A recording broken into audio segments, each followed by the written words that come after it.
The blood-red sunset painted the Arizona sky as Fiona Lawson stumbled into Apache Junction with nothing but the clothes on her back, and a heart shattered into 1,000 pieces. Dust coated her once fine dress. Tears had carved clean paths through the grime on her face, and the whispers started before she'd even reached the edge of town. Word traveled faster than any telegraph in these parts, especially scandalous word about a woman who had loved unwisely and paid the ultimate price. "There she is," someone hissed as Fiona made her way down the main street. "The banker's daughter who ran off with that outlaw. Heard he left her high and dry once he cleaned out her daddy's safe." Another voice added. Fiona kept her eyes fixed on the dirt road ahead. April 1878 had started with such promise, with secret notes and passionate kisses stolen behind the church after Sunday services. Now, as May's heat settled over the town like a wool blanket, she found herself destitute, disgraced, and desperately alone. The Golden Nugget saloon loomed ahead, its weathered signs swinging in the evening breeze. Fiona paused, swallowing hard. She'd never set foot in such an establishment before, but desperate times called for desperate measures. She needed work, and rumors had it that Mrs. Cooper, the proprietress, was fair-minded despite the nature of her business. "Looking for someone, miss?" A gruff voice behind her made Fiona jump. She whirled around to face a tall man with sun-weathered skin and eyes the color of the Arizona sky. His dark hair was partially hidden beneath a well-worn Stetson, and the badge pinned to his vest identified him as the town sheriff. "No, I'm looking for work," Fiona admitted, lifting her chin despite the shame burning her cheeks. The sheriff's gaze flickered to the saloon and back to her face. "The Golden Nugget isn't the place for a lady like yourself, Miss Lawson," she supplied. "Fiona Lawson. And I'm afraid I'm no longer the kind of lady who has many options, Sheriff." "Richardson," he said. "Tom Richardson." His eyes softened slightly. "Look, I know what happened, whole town does, but there's other work to be had. Mrs. Peterson at the boarding house needs help, for one." Fiona's heart leaped with hope. "Do you think she'd have me?" The sheriff nodded. "She's a God-fearing woman, but she believes in second chances. Come on, I'll take you there." That small kindness was more than anyone had shown Fiona in weeks, and she found herself fighting back tears as she followed Sheriff Richardson down the dusty street. Apache Junction wasn't large, just a few hundred souls carving out lives in the shadow of the Superstition Mountains, but it felt vast and intimidating to her now that she'd returned as an outcast. Mrs. Peterson turned out to be a stern-faced widow with sharp eyes and a surprisingly gentle voice. She looked Fiona up and down, asked few questions, and offered her a small room in exchange for cooking and cleaning. "Everyone deserves a fresh start," the older woman said simply, "even those who have made poor choices in matters of the heart." That night, lying on a narrow bed in a sparse but clean room, Fiona allowed herself to weep openly for the first time since Gabriel Harper had abandoned her in a small hotel room in Tucson, taking with him not just her father's money but her reputation and future as well. "Never again," she whispered into the darkness. "Never again will I trust a man with my heart." The following weeks settled into a rhythm of hard work.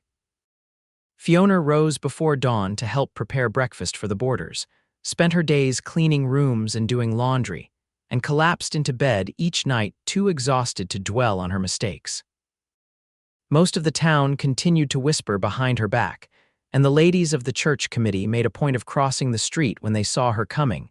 But gradually, a few kind souls began to acknowledge her existence with nods or brief greetings. It was on a scorching afternoon in early July that Fiona first encountered Zachary Langford. She was struggling with a heavy bucket of water in the backyard of the boarding house when a strong hand reached out to steady her. "Whoa there, that looks mighty heavy for someone your size." Fiona looked up into eyes the color of rich coffee, set in a face that had clearly seen its share of sun and hardship. The man stood well over 6 feet tall, with broad shoulders and calloused hands that spoke of honest labor. "I can manage," Fiona replied stiffly, pulling the bucket away. She'd learned her lesson about handsome men with easy smiles. The stranger raised his hands in surrender, a half smile playing at the corners of his mouth. No doubt you can, madam. Just offering assistance is all. Are you looking for a room? Fiona asked, businesslike. Mrs. Peterson is at the general store, but she should be back shortly. Already spoke to her yesterday, he said. Name's Zachary Langford. Most folks call me Zach. I'll be staying in the room at the end of the hall. Just arrived from Colorado. Fiona nodded curtly. Welcome to Apache Junction, Mr. Langford. If you'll excuse me, I have chores to finish. As she hurried away, she could feel his eyes following her, but she refused to look back. Men like him, cowboys with wanderlust in their blood, were even more dangerous than charming outlaws like Gabriel. At least with Gabriel, she'd known he was trouble from the start. That evening at supper, Mrs. Peterson introduced their new boarder to the others, a traveling salesman, the new schoolteacher, and two brothers who worked at the silver mine in the mountains. Zachary Langford, she explained, had come to Apache Junction to work as a wrangler at the Carson Ranch just outside town. Mr. Carson's expanding his operation, Mrs. Peterson told the table. Bringing in new stock from up north, needs experienced men to help train the horses. Throughout the meal, Fiona could feel Langford watching her as she served the food and refilled coffee cups. When their fingers brushed accidentally as she set down a plate of biscuits, she withdrew her hand as if burned. Thank you, Miss Lawson, he said quietly. Fiona merely nodded, surprised that he knew her name. Had someone already poisoned his mind against her with the sordid tale of her disgrace? Later, as she washed dishes in the kitchen, the back door opened and Zachary Langford stepped in, his hat in his hands. Miss Lawson, I believe I may have made you uncomfortable earlier. If so, I apologize. Fiona kept scrubbing at a stubborn spot on a plate. No apology necessary, Mr. Langford. Was there something you needed? Just to say that I'll be riding out to the Carson place before dawn tomorrow, so I won't be needing breakfast. I'll let Mrs. Peterson know. Langford hesitated, turning his hat in his hands. I also wanted to say that Apache Junction seems like a town that enjoys its gossip, but I've never been one to form opinions based on other folks' talk. Fiona's hands stilled in the soapy water. Is that so? Yes, madam. I believe in judging people on their own merits, not on tales told by others who might have their own reasons for spreading stories. She looked up then, meeting his gaze directly for the first time. There was no judgment in those dark eyes, just a steady warmth that made something flutter in her chest, a feeling she immediately suppressed. That's very progressive of you, Mr. Langford, but I assure you, whatever you've heard about me is likely true. I made foolish choices and am now living with the consequences. He smiled then, a genuine smile that transformed his weathered face. We've all made foolish choices, Miss Lawson. The measure of a person isn't in never falling, but in how they rise afterward. Before she could respond, he settled his hat back on his head and nodded. Good night, Miss Lawson. I'll see you at supper tomorrow. The door closed behind him, leaving Fiona staring after him, her hands dripping soapy water onto the kitchen floor. There was something disarming about Zachary Langford's straightforward manner, something that made her carefully constructed walls feel suddenly less sturdy than they had just moments before. No, she whispered to herself, returning to her dishes with renewed vigor. Never again. The following weeks brought a brutal heat wave to Apache Junction. The creek that ran near town slowed to a trickle, and everyone moved as little as possible during the hottest parts of the day. Fiona began rising even earlier to complete her outdoor chores before the sun climbed too high, which often meant she encountered Zachary Langford as he prepared to ride out to the Carson Ranch. Their interactions were brief but increasingly cordial. He would tip his hat, she would nod. Sometimes he would comment on the weather or ask if she needed help carrying something heavy. She always refused, but with less stiffness than before. On a particularly scorching morning in late July, Fiona was hanging laundry when the world suddenly tilted sideways. She reached for the clothesline to steady herself, but her fingers closed on empty air as darkness edged her vision. Strong arms caught her before she hit the ground. Through a haze, she heard Zachary Langford's voice calling her name, felt herself being lifted as if she weighed nothing at all. Cool shade replaced the burning sun and something wet pressed against her forehead. "Fiona, Miss Lawson, can you hear me?" She blinked up at Zachary's concerned face hovering above her own. They were in the kitchen, she realized. He must have carried her inside. "I'm fine," she murmured, trying to sit up. "Just got a little light-headed." His hand on her shoulder gently kept her in place. "You nearly fainted dead away in this heat. When's the last time you had something to drink?" Fiona frowned, trying to remember. She'd been so busy with the morning chores that she hadn't stopped for water. "That's what I thought," Zachary said, though she hadn't spoken. He reached for a cup and filled it from the water pitcher. "Here, drink slowly." Too weak to argue, Fiona accepted his help, mortified when his hand steadied the back of her head as she sipped the cool water. "Thank you," she said when she'd finished, pulling away from his touch. "I should get back to the laundry before Mrs. Peterson would have my hide if I let you go back out in that sun right now," he interrupted firmly. "The laundry can wait. Your health can't." Something about the genuine concern in his voice made Fiona's carefully maintained defenses crack slightly. "You're going to be late to the ranch." Zachary shrugged. "Mr. Carson will understand. Besides, what kind of man would I be if I left a lady in distress?"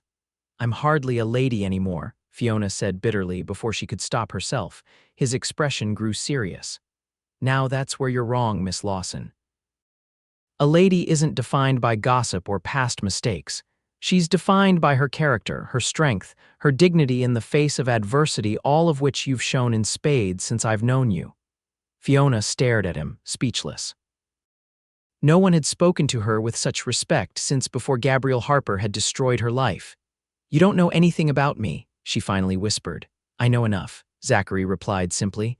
"I know you work harder than anyone I've ever met. I know you hold your head high despite the whispers. I know you're kind to old Mr. Jenkins, even though he's cranky as a rattlesnake with a toothache." A reluctant smile tugged at Fiona's lips at the apt description of their most difficult border. "And I know," Zachary continued more softly, "that someone hurt you badly, and it's made you build walls that would put a fortress to shame." Fiona looked away, uncomfortable with how easily he seemed to see through her. "The laundry really does need hanging before the next load is ready." Zachary stood, respecting her clear desire to change the subject. "Will you at least promise to take more breaks and drink water regularly? Arizona heat is nothing to trifle with, especially for someone not born to it." "I promise," she said, rising carefully to her feet. When she swayed slightly, his hand immediately came to her elbow to steady her, and this time she didn't pull away immediately. "Thank you, Mr. Langford, for your help and for your kindness." He smiled, and something warm unfurled in Fiona's chest, a feeling she promptly tried to smother. "Zach," he said, "my friends call me Zach." "I don't think friendship is wise, Mr. Langford," Fiona replied, stepping away from his touch. His smile didn't falter, but his eyes grew serious. "Everyone needs friends, Miss Lawson, even those who have been hurt before. Especially those who have been hurt before." He tipped his hat and left, the kitchen suddenly feeling much emptier in his absence. That night, Fiona lay awake long after the household had gone quiet, replaying Zachary's words in her mind. It had been so long since anyone had treated her with genuine kindness and respect that she hardly knew how to respond. Part of her wanted to trust in that kindness, but the wiser part, the part that remembered the devastation of Gabriel's betrayal, warned her to keep her distance. Cowboys like Zachary Langford didn't put down roots. They chased horizons, following work from ranch to ranch, town to town. Even if his interest was sincere, and that was a dangerous assumption, he would eventually move on, just as Gabriel had. "Never again," she whispered into the darkness, but the words sounded less convincing than they had before. August brought no relief from the heat, but it did bring increased activity to Apache Junction. A new silver strike in the Superstition Mountains had prospectors and opportunists flooding into town. The boarding house filled to capacity, keeping Fiona busier than ever and limiting her interactions with Zachary to brief encounters at the supper table. She told herself she was grateful for the distance, even as she found herself listening for the sound of his boots on the porch each evening when he returned from the ranch. One evening, as Fiona swept the front porch after supper, Sheriff Richardson approached the boarding house, his expression grave. "Evening, Miss Lawson. Is Mrs. Peterson around?" "She's inside. Is something wrong, Sheriff?" He hesitated. "Best I speak with Mrs. Peterson first." Fiona called for the landlady, a sense of unease growing in her stomach. Mrs. Peterson emerged, wiping her hands on her apron. "Tom, what brings you by so late?" "Got some news you should know about, Margaret." The sheriff's eyes flicked toward Fiona. "Might be best if we speak privately, Mrs. Peterson nodded. "Fiona, would you mind finishing up the dishes while I speak with the sheriff?" "Of course." Fiona retreated to the kitchen, but not before catching the sheriff's next words. "It's about Gabriel Harper. He's been spotted in Tucson." Fiona's hands trembled as she plunged them into the dishwater. Gabriel, back in Arizona territory. The mere mention of his name brought back a flood of painful memories: his charming smile, his silver tongue, the way he'd made her believe they would build a life together after they'd borrowed enough money from her father's bank to get started.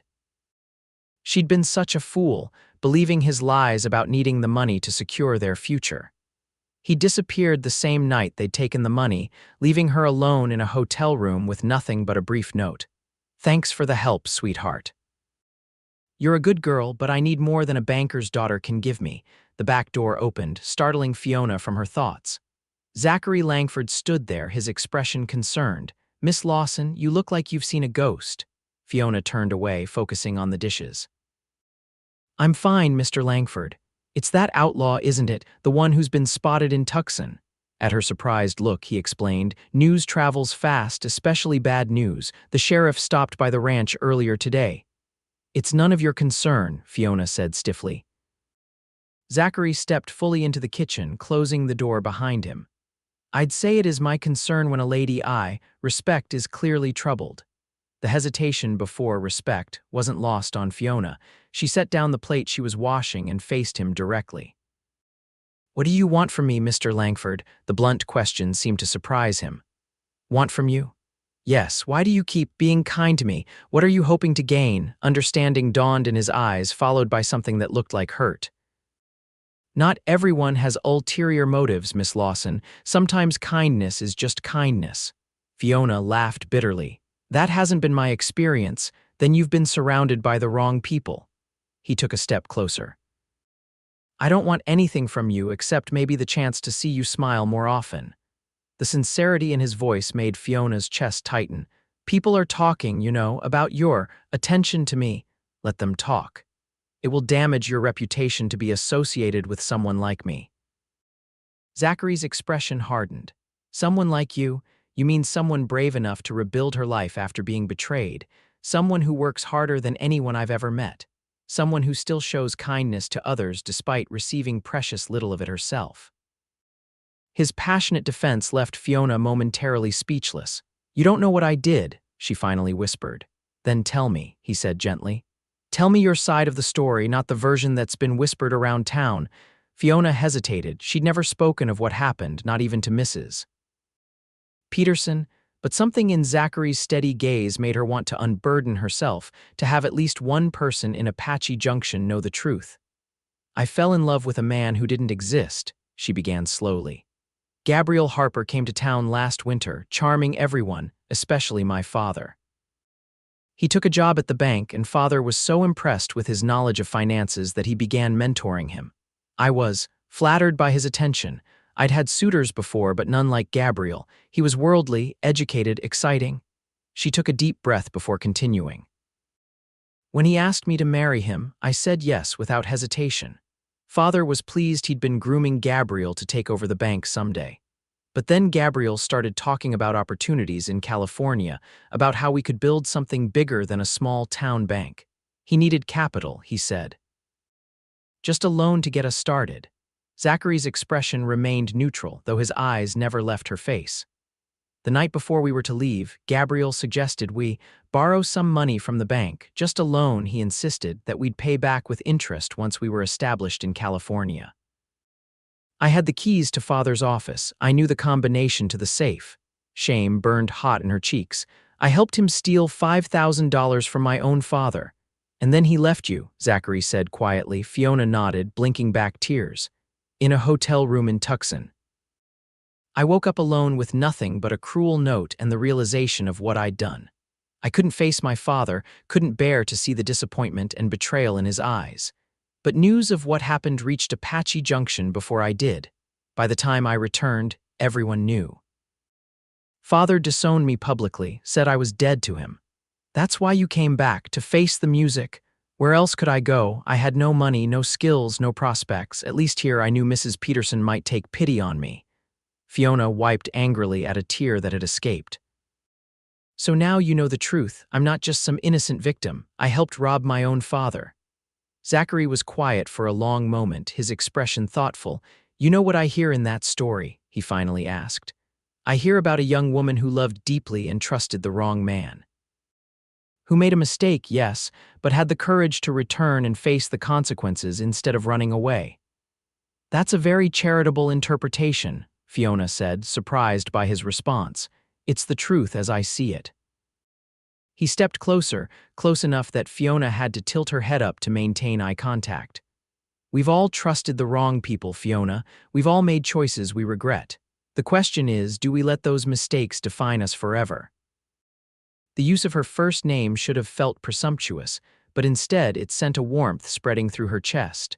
What choice do I have? Everyone in town sees me as the fallen woman who betrayed her family for a criminal. Then love the right one now. The words hung in the air between them, laden with meaning Fiona wasn't sure she was ready to acknowledge. I don't understand, she whispered, though part of her feared she understood all too well. Zachary's gaze was steady, unwavering. I'm saying that the past doesn't have to dictate your future, that you deserve happiness and love, despite what others might think, that there are good men in this world, men who would cherish you rather than use you. Men like you? The question slipped out before she could stop it. A small smile curved his lips. I'd like to think so. The back door opened before Fiona could respond, and Mrs. Peterson entered the kitchen, her expression tired. Oh, Mr. Langford, I didn't realize you were here.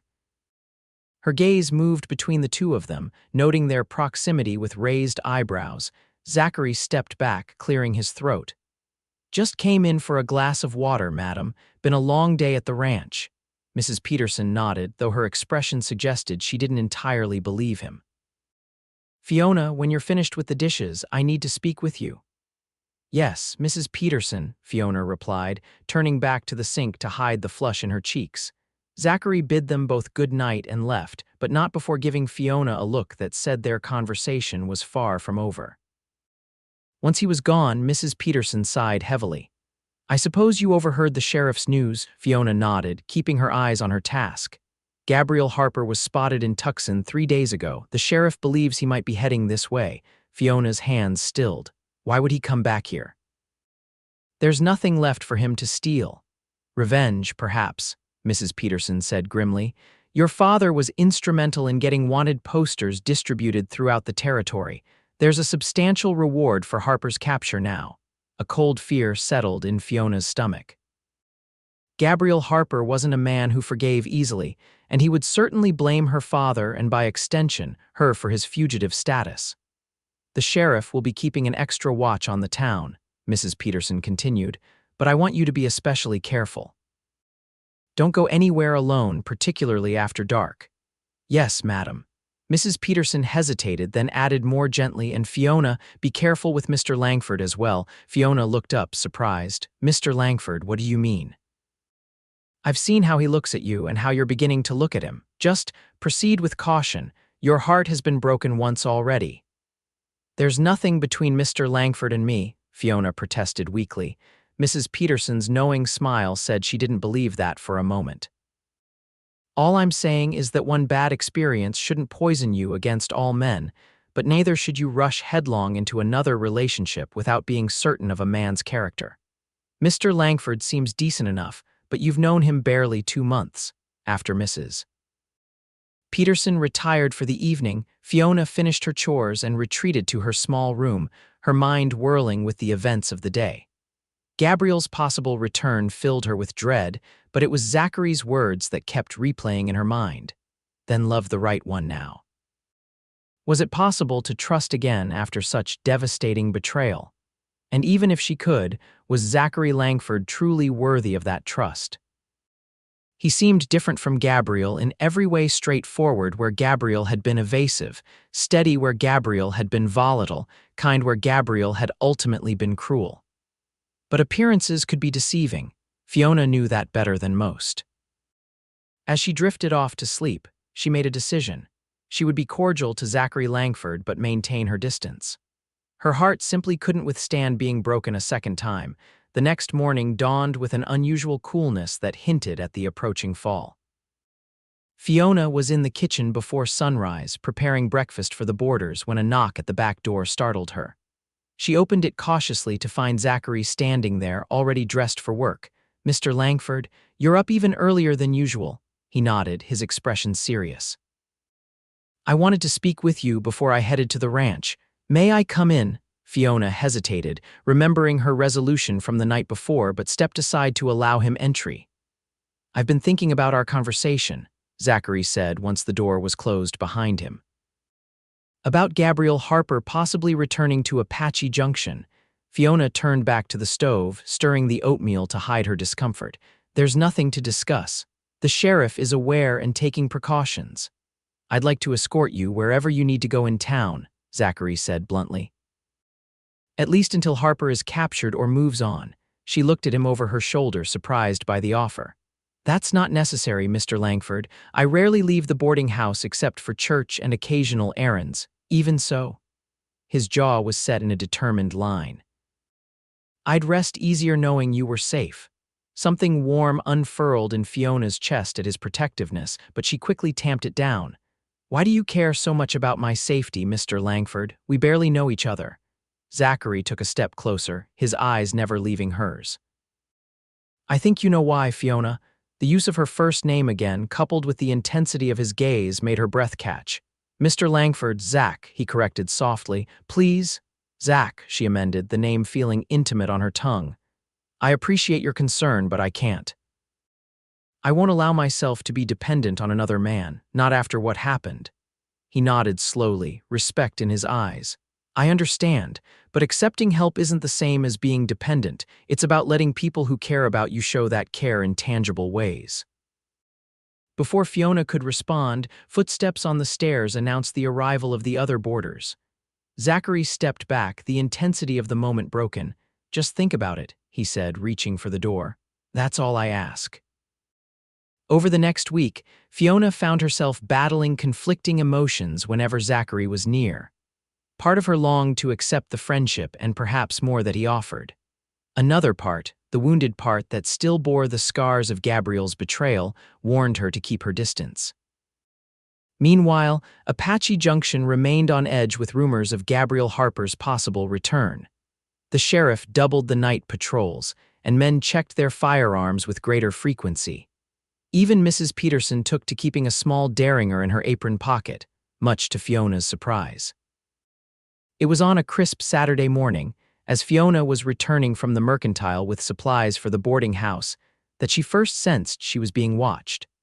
A prickle ran up her spine, and she glanced over her shoulder to see a man observing her from the shadows between two buildings.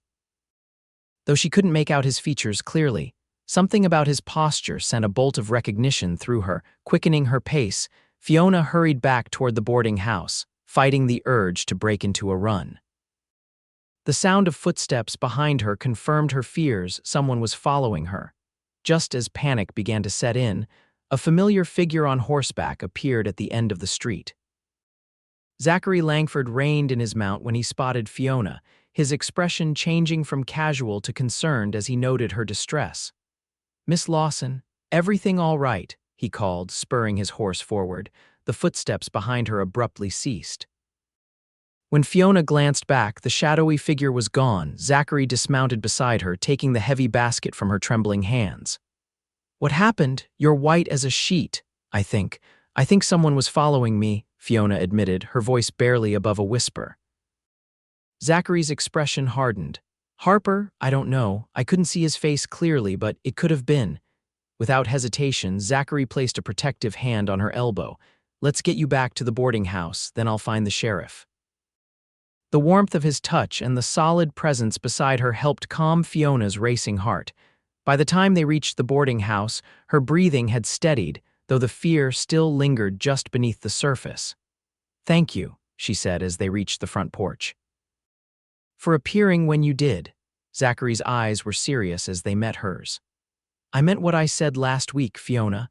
I'd like to escort you when you go out, at least until Harper is caught, not because I don't think you're capable, but because no one should have to face a threat like this alone."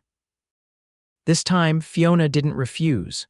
"All right," she agreed softly, "but only until Harper is caught." The smile that lit up Zachary's face made something flutter in her chest, a feeling she was finding increasingly difficult to ignore. Sheriff Richardson took Fiona's report seriously, increasing patrols around the boarding house and advising her not to go anywhere alone. He also confirmed what many had suspected. Gabriel Harper had indeed been spotted in towns increasingly closer to Apache Junction. "He's making his way north, stopping in every settlement along the way," the sheriff explained during a visit to the boarding house that evening. "Staying a day or two, then moving on before the law catches up to him." "But why?" Mrs. Peterson asked, her hands twisting in her apron. "What's he after?" The sheriff's gaze shifted briefly to Fiona. "Hard to say. Could be heading to the mining camps up north where it's easier to disappear. Could be looking for unfinished business."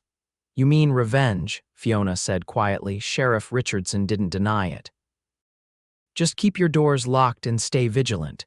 We'll catch him eventually. Men like Harper always make mistakes." After the sheriff left, an uneasy silence settled over the boarding house. The other boarders cast surreptitious glances at Fiona, clearly wondering if her presence was putting them all in danger. Only Zachary's steady gaze held no accusation, only concern and something deeper that made her heart beat faster whenever their eyes met. That night, unable to sleep, Fiona sat by her window staring out at the moonlit yard below. A movement in the shadows near the old oak tree caught her eye. She leaned closer to the glass, squinting to make out the shape. A man stood there, his face tilted up toward her window. Though the darkness obscured his features, Fiona knew with bone-deep certainty that it was Gabriel Harper. A chill ran through her, followed immediately by a surge of anger. How dare he come here, threatening the peace she'd fought so hard to build? Without stopping to think, Fiona grabbed her shawl and slipped quietly from her room down the back stairs that led to the kitchen. She wasn't running away this time. She would confront Gabriel, tell him to leave Apache Junction and never return. The cool night air hit her face as she stepped onto the back porch. The yard was eerily silent, the shadows deeper than they had appeared from her window. Doubt began to creep in. Was she being foolish, confronting a dangerous man alone in the dark? "I knew you'd come out." The voice from the shadows made her freeze. Gabriel Harper stepped into a patch of moonlight, looking much as she remembered him, handsome in a sharp, predatory way, with eyes that never quite matched his charming smile. "What do you want, Gabriel?" Fiona asked, proud that her voice remained steady despite the fear churning in her stomach. He smiled, the expression sending a shiver down her spine. "Is that any way to greet an old friend? No kiss for the man who was going to make you his wife." "You never intended to marry me," Fiona replied coldly. "I was just a means to an end, a way to get to my father's money." Gabriel shrugged, unrepentant. "Can't blame a man for using the tools at his disposal, and you were so eager to be used, Fiona. So desperate for adventure, for a life beyond this dusty little town." Each word was carefully calculated to wound, to remind her of her foolishness, but Fiona wasn't the same naive girl who had fallen for his lies months ago. "Say what you came to say, Gabriel, then leave." "There's nothing for you here." His expression hardened. "Your father made sure there's a price on my head in every territory west of the Mississippi. That makes things inconvenient for me. And that's my fault," Fiona asked incredulously. "You stole from him, betrayed his trust with your help," Gabriel interrupted silkily. "Don't pretend your hands are clean in this, sweetheart. You knew exactly what we were doing that night." Shame burned hot in Fiona's cheeks, but she refused to look away. "I've paid for my mistakes." "I'm still paying, but at least I faced the consequences of what I did instead of running away." Gabriel's smile disappeared, replaced by a cold anger that made Fiona take an involuntary step back. Always so self-righteous. That's why I left you in Tucson, you know. That holier-than-thou attitude started to show through as soon as you realized what we'd done. What do you want? Fiona repeated, fighting to keep the tremor from her voice. He took a step closer, his eyes glittering dangerously in the moonlight. I want you to convince your father to drop the charges. Tell him it was all a misunderstanding, that you gave me the money as a gift. Fiona laughed, a short, bitter sound. You can't be serious. My father disowned me, Gabriel. He publicly declared that I'm dead to him. What makes you think he'd listen to anything I have to say? You're still his daughter, Gabriel insisted. Blood is thicker than water. If you went to him, begged forgiveness, told him you want to make things right. By lying for you, Fiona shook her head in disbelief. You truly don't understand what you've done, do you? You didn't just steal money, Gabriel. You destroyed lives. My father's reputation was damaged. The bank nearly failed. I lost everything: my family, my home, my future. Something like regret flickered across Gabriel's face so briefly that Fiona thought she might have imagined it. I didn't come back to hurt you, Fiona. I just want this price off my head so I can move on. Then turn yourself in, she suggested quietly. Serve your time, start over honestly. Gabriel's laugh was cold. Always the innocent. Men like me don't get second chances in this world, sweetheart. We take what we want or we get nothing at all. He moved suddenly, closing the distance between them before Fiona could react. His hand closed around her arm, hard enough to bruise. You're going to help me one way or another. Your father valued you once. He'll listen if you plead my case. Let her go. The voice from the darkness was low, dangerous, and unmistakably Zachary's. Gabriel's head snapped up, his grip on Fiona's arm tightening reflexively. Zachary Langford stepped into the moonlight, a rifle held steady in his hands, pointed directly at Gabriel's chest. I said let her go. Now, Gabriel's eyes narrowed as he assessed this new threat. This doesn't concern you, Cowboy. The lady and I have unfinished business. The lady doesn't want to talk to you, Zachary replied, his voice deceptively calm. And around here, when a lady says no, men listen. For a tense moment, Fiona thought Gabriel might do something rash. His fingers dug painfully into her flesh, and she could feel the coiled tension in his body. Then, with a suddenness that left her staggering, he released her and stepped back, hands raised in mock surrender. No need for violence, Gabriel said, his charming smile back in place. Just having a friendly conversation with an old flame. Isn't that right, Fiona? Before Fiona could respond, the back door of the boarding house burst open and Sheriff Richardson appeared, his revolver drawn. Gabriel Harper, he said grimly. You're under arrest for theft and fraud. Don't make this harder than it needs to be. Gabriel's smile never faltered, though his eyes darted around, clearly calculating his chances of escape. With the sheriff in front of him and Zachary to the side, both armed and ready, those chances looked slim indeed. This is all a misunderstanding, Sheriff, Gabriel said smoothly. Miss Lawson will tell you herself that the money was a gift, freely given. All eyes turned to Fiona. In that moment, standing in the moonlight with Gabriel's expectant gaze upon her, she realized she had a choice. She could lie for him, possibly save him from prison, and in doing so, perhaps earn back some measure of her father's forgiveness. Or she could speak the truth, knowing it would condemn not only Gabriel but confirm her own part in the crime. Her gaze shifted to Zachary, whose steady eyes held no judgment, only faith in her to do what she knew was right. Taking a deep breath, Fiona stepped forward. The truth, Sheriff, is that I helped Gabriel Harper steal $5,000 from my father's bank. I was blinded by love and his promises of a future together. But make no mistake, it was theft, not a gift, and I've been paying for that mistake every day since. Gabriel's expression hardened, the charming facade dropping away to reveal the cold calculation beneath. You'll regret this, Fiona. When I'm done telling everyone how eager you were to help me, how you planned the whole thing, that's enough, the sheriff interrupted, moving forward to secure Gabriel's wrists with handcuffs. You have the right to remain silent, Harper. I suggest you use it. As the sheriff led Gabriel away, Fiona felt a curious lightness, as if a weight she'd carried for months had finally been lifted. She had spoken the whole truth, faced her mistakes squarely, and somehow it felt like the first step toward true redemption. Zachary lowered his rifle, his expression a mix of pride and concern as he approached her. "Are you all right? Did he hurt you?" Fiona rubbed her arm where Gabriel's fingers had dug in. "I'll have some bruises, but I'm fine. How did you know he was here?" "Couldn't sleep," Zachary admitted. "Thought I'd check the grounds one last time before turning in. Saw you coming down the back stairs and followed to make sure you were safe." He hesitated, then added more softly, "That took courage, telling the sheriff the truth like that."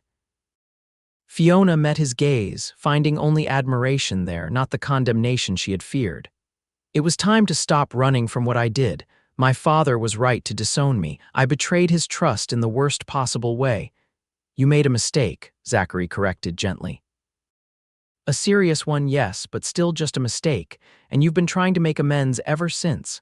That counts for something, Fiona. It counts for a lot." The tenderness in his voice made her eyes sting with unshed tears. "Why are you so determined to see the good in me?" Zachary's smile was warm enough to chase away the chill of the night. "Because it's there to see, plain as day, for anyone who takes the time to look." He reached out, hesitantly brushing a strand of hair from her face, his fingers lingering against her cheek. The gentle touch sent warmth cascading through Fiona, melting something frozen deep inside her. "We should go back inside," she whispered, though she made no move to step away from his touch. "We should," he agreed, equally still. For a long moment they stood in the moonlight, something unspoken passing between them. Then Zachary dropped his hand and stepped back, clearing his throat. "I'll walk you to the door," he said, his voice rougher than usual. As they reached the porch, Fiona turned to him, impulsively laying a hand on his arm. "Thank you, Zach, for being here tonight, for seeing me as I could be, not just as I was." His hand covered hers, warm and steady. "That's what people who care about each other do, Fiona. They see the best in each other, even when it's hard to see it in ourselves." With that, he bid her good night, leaving Fiona standing on the porch, her hand still tingling where he had touched it, her heart beating a new and unfamiliar rhythm. The capture of Gabriel Harper became the talk of Apache Junction. The Arizona Sentinel devoted its entire front page to the story, detailing how the charming fraud had been apprehended thanks to the combined efforts of Sheriff Richardson and local ranch hand Zachary Langford.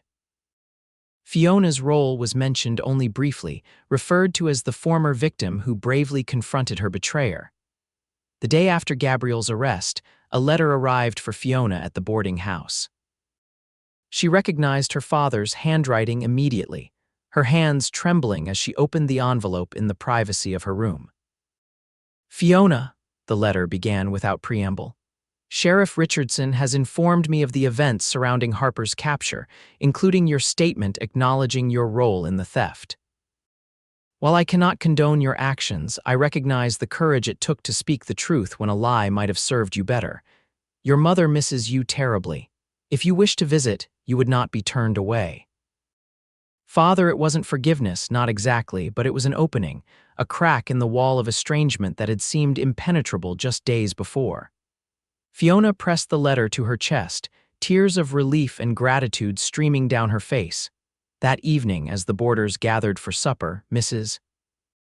Peterson announced that they would be having a special guest the following Sunday. "Reverend Miller has asked if he might join us for the noon meal," she said, a twinkle in her eye as she glanced at Fiona. "He was most impressed by Miss Lawson's courage in confronting that terrible man." The other boarders murmured their approval, several nodding in Fiona's direction with newfound respect in their eyes. It was a small change, but significant, the first hint that perhaps the town's perception of her was beginning to shift. As the meal progressed, Fiona became aware of Zachary watching her from across the table, a small smile playing at the corners of his mouth whenever their eyes met. She found herself smiling back, the walls around her heart crumbling a little more each time. After supper, as Fiona cleared the dishes, Zachary lingered behind until they were alone in the kitchen. "I heard you received a letter today," he said, leaning against the doorframe. "Good news, I hope." Fiona hesitated, then nodded. "From my father, he's willing to see me." Zachary's face broke into a wide smile. That's wonderful, Fiona. When will you go? I'm not sure. Mrs. Peterson has been so good to me. I don't want to leave her short-handed, especially with the boarding house so full. She busied herself with the dishes, avoiding his gaze. Besides, it's just a visit, not a reconciliation. Father made that quite clear. Zachary moved closer, gently taking the dish towel from her hands and turning her to face him. It's a beginning, though, a chance to rebuild what was broken. The hope in his eyes made Fiona's heart ache with a sweetness she had almost forgotten. You really believe in second chances, don't you? I have to, he said simply. Otherwise, what's the point of any of this? Before she could respond, he reached into his pocket and pulled out a small, carved wooden horse, offering it to her. I made this. It's not much, but Fiona took the carving, running her fingers over the smooth lines and detailed mane. It's beautiful, Zach, thank you. I was thinking, he said, watching her examine the gift, that I might escort you to your father's house when you decide to go. The road can be dangerous for a lady traveling alone. The offer touched her deeply. That's very kind, but I couldn't ask you to take time away from your work at the ranch. You didn't ask, I offered. His gaze was steady, unwavering, and Mr. Carson owes me a few days off anyway.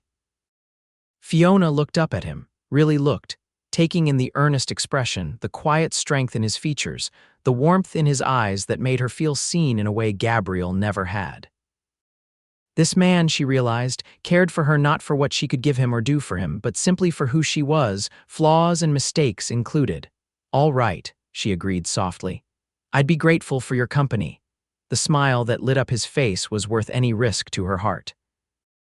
The following Sunday, Reverend Miller joined the boarding house for dinner, bringing with him a distinct shift in the town's attitude toward Fiona.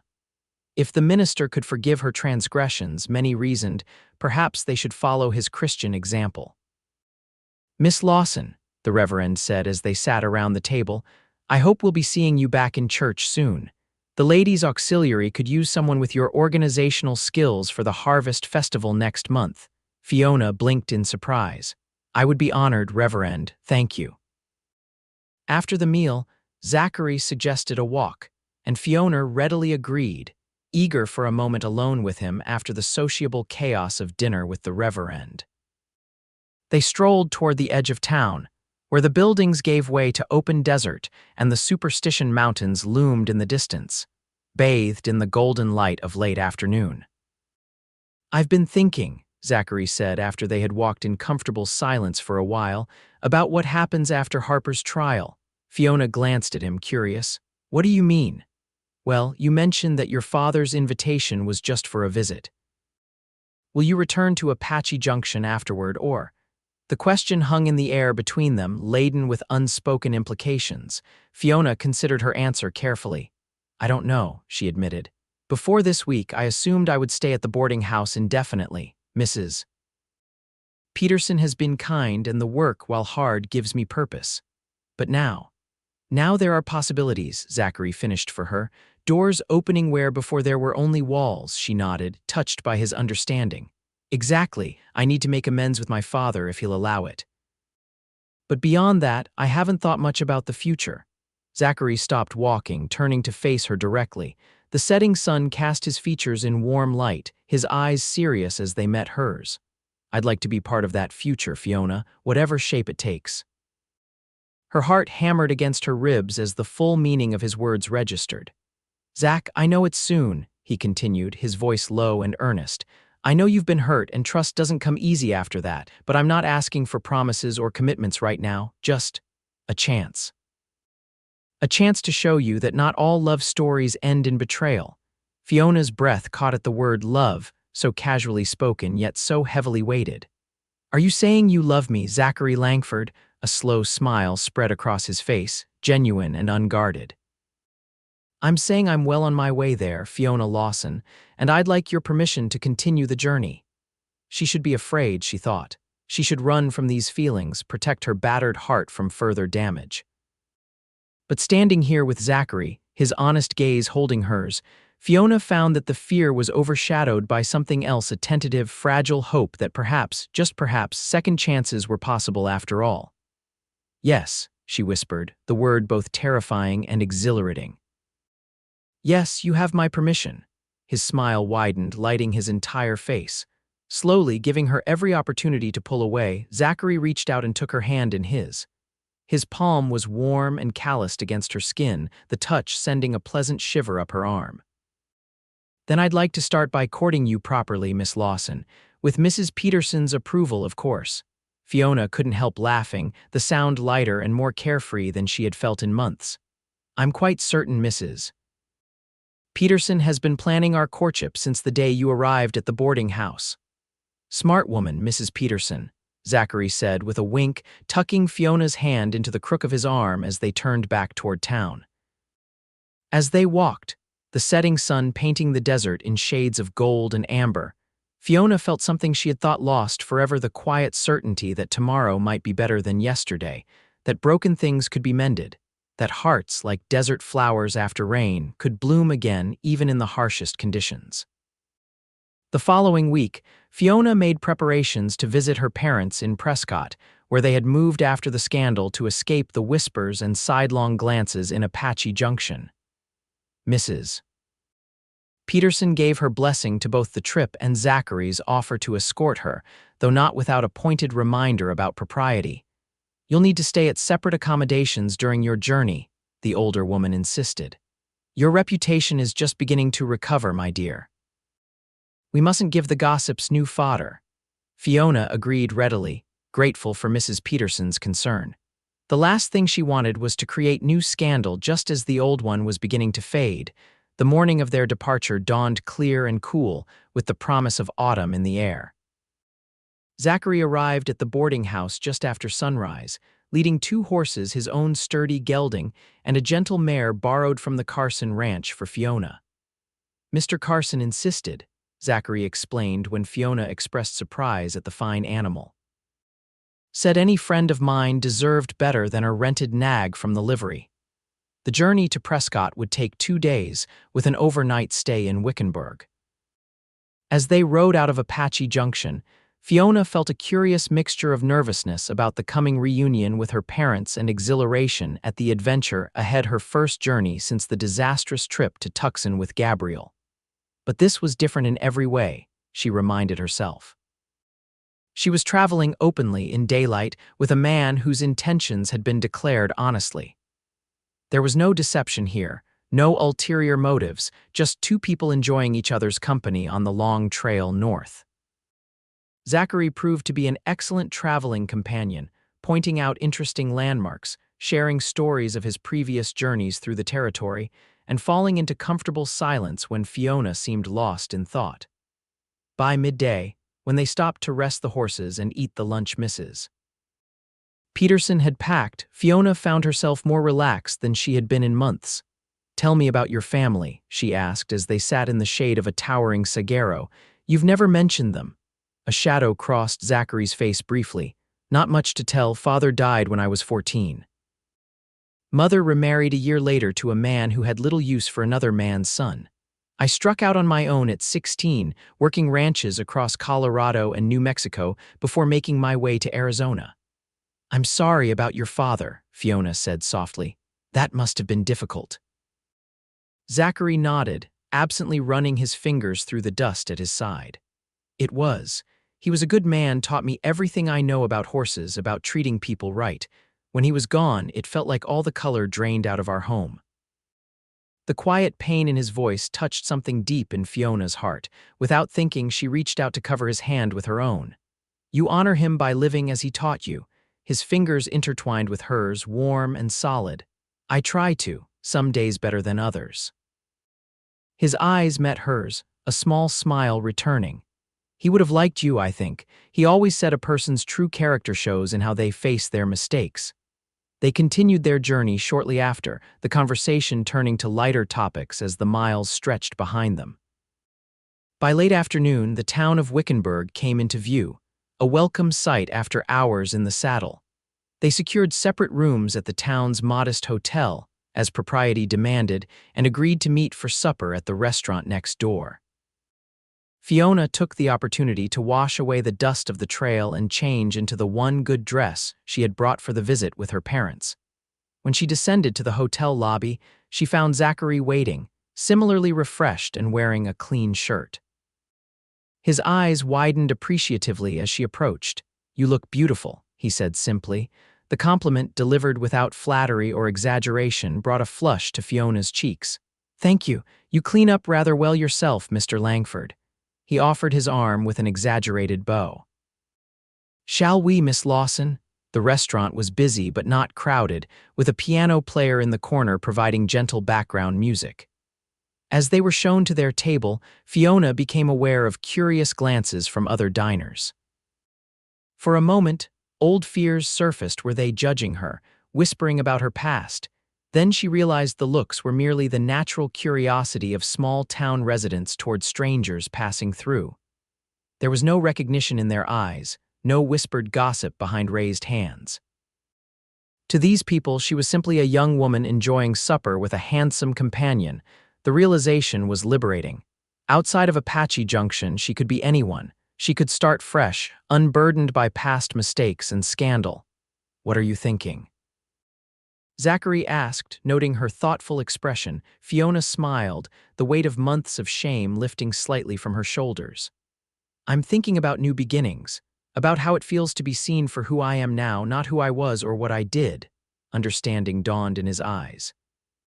"It's good to remember that the world is bigger than one town's gossip, that for every person who judges without knowing the full story, there are others willing to see the truth of who you are." "The truth," Fiona echoed softly. "Sometimes I'm not sure I know that myself anymore."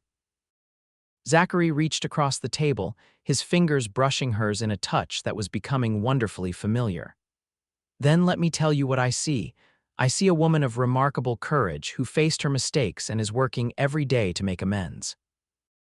I see someone who shows kindness even to those who don't deserve it, who works without complaint, who finds reasons to smile despite having every excuse not to." His words wrapped around Fiona's heart like a warm blanket on a cold night. "You make me sound much better than I am." "Or perhaps," he suggested gently, "I simply see what others have been too blinded by gossip to notice." After supper, they walked back to the hotel through the quiet streets of Wickenburg, the night air cool against their skin. At the foot of the stairs that would take them to their separate rooms, Zachary paused. "Fiona," he said, his voice low and serious, "I want you to know that whatever happens tomorrow with your parents, you're not alone anymore, not if you don't want to be." The sincerity in his eyes made Fiona's heart swell with an emotion she was becoming less afraid to name. "Thank you," she whispered. "That means more than you know." For a moment, she thought he might kiss her and found herself hoping he would. Instead, he lifted her hand to his lips, pressing a gentle kiss to her knuckles before bidding her good night.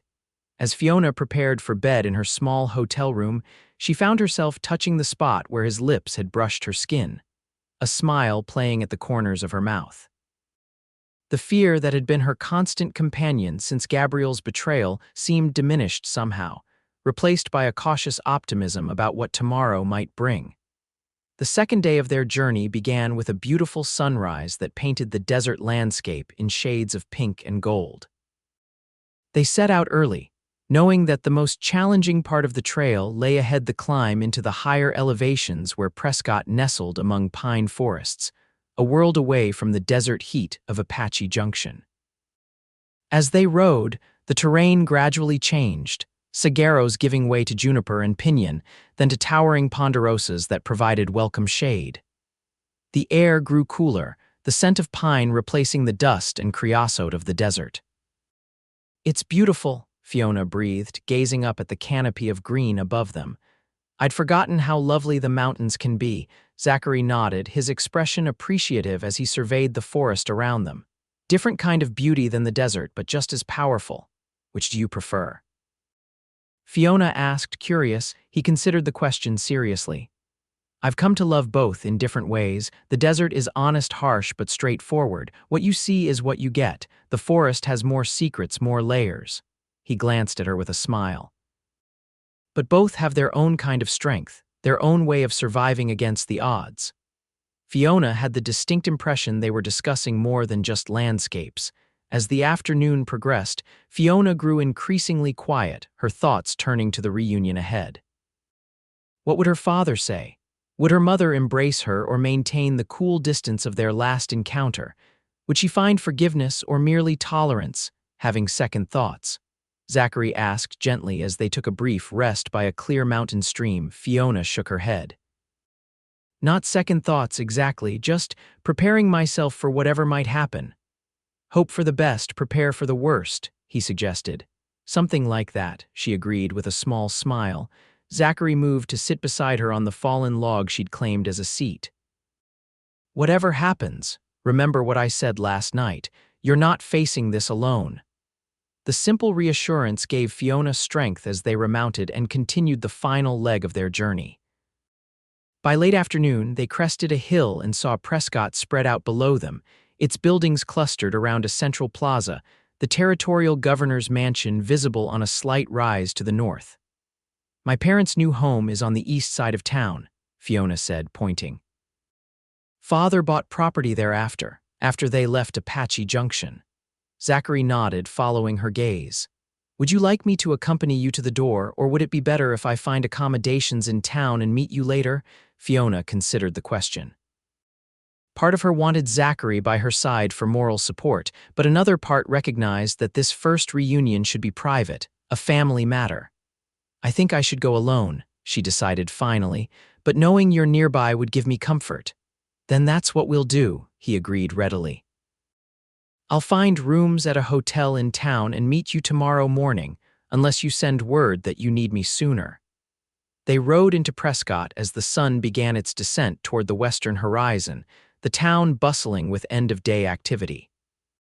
After securing lodging for Zachary at the Palace Hotel on Whiskey Row, they continued to the eastern edge of town, where newer, more substantial homes had been built for the territory's more prosperous citizens.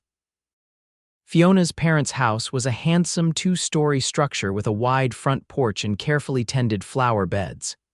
As they approached, Fiona's hands tightened on the reins, her heart pounding against her ribs. "This is it," she said, her voice barely above a whisper. Zachary dismounted and came to help her down from her horse. As her feet touched the ground, he kept his hands at her waist a moment longer than necessary, his eyes searching hers. "Remember who you are, Fiona, not who you were, but who you've become." She nodded, drawing strength from his confidence in her.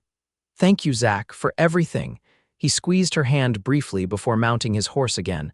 "I'll be at the hotel if you need me, anytime, day or night." As Zachary rode away, Fiona turned to face her parents' home, squared her shoulders, and walked up the path to the front door.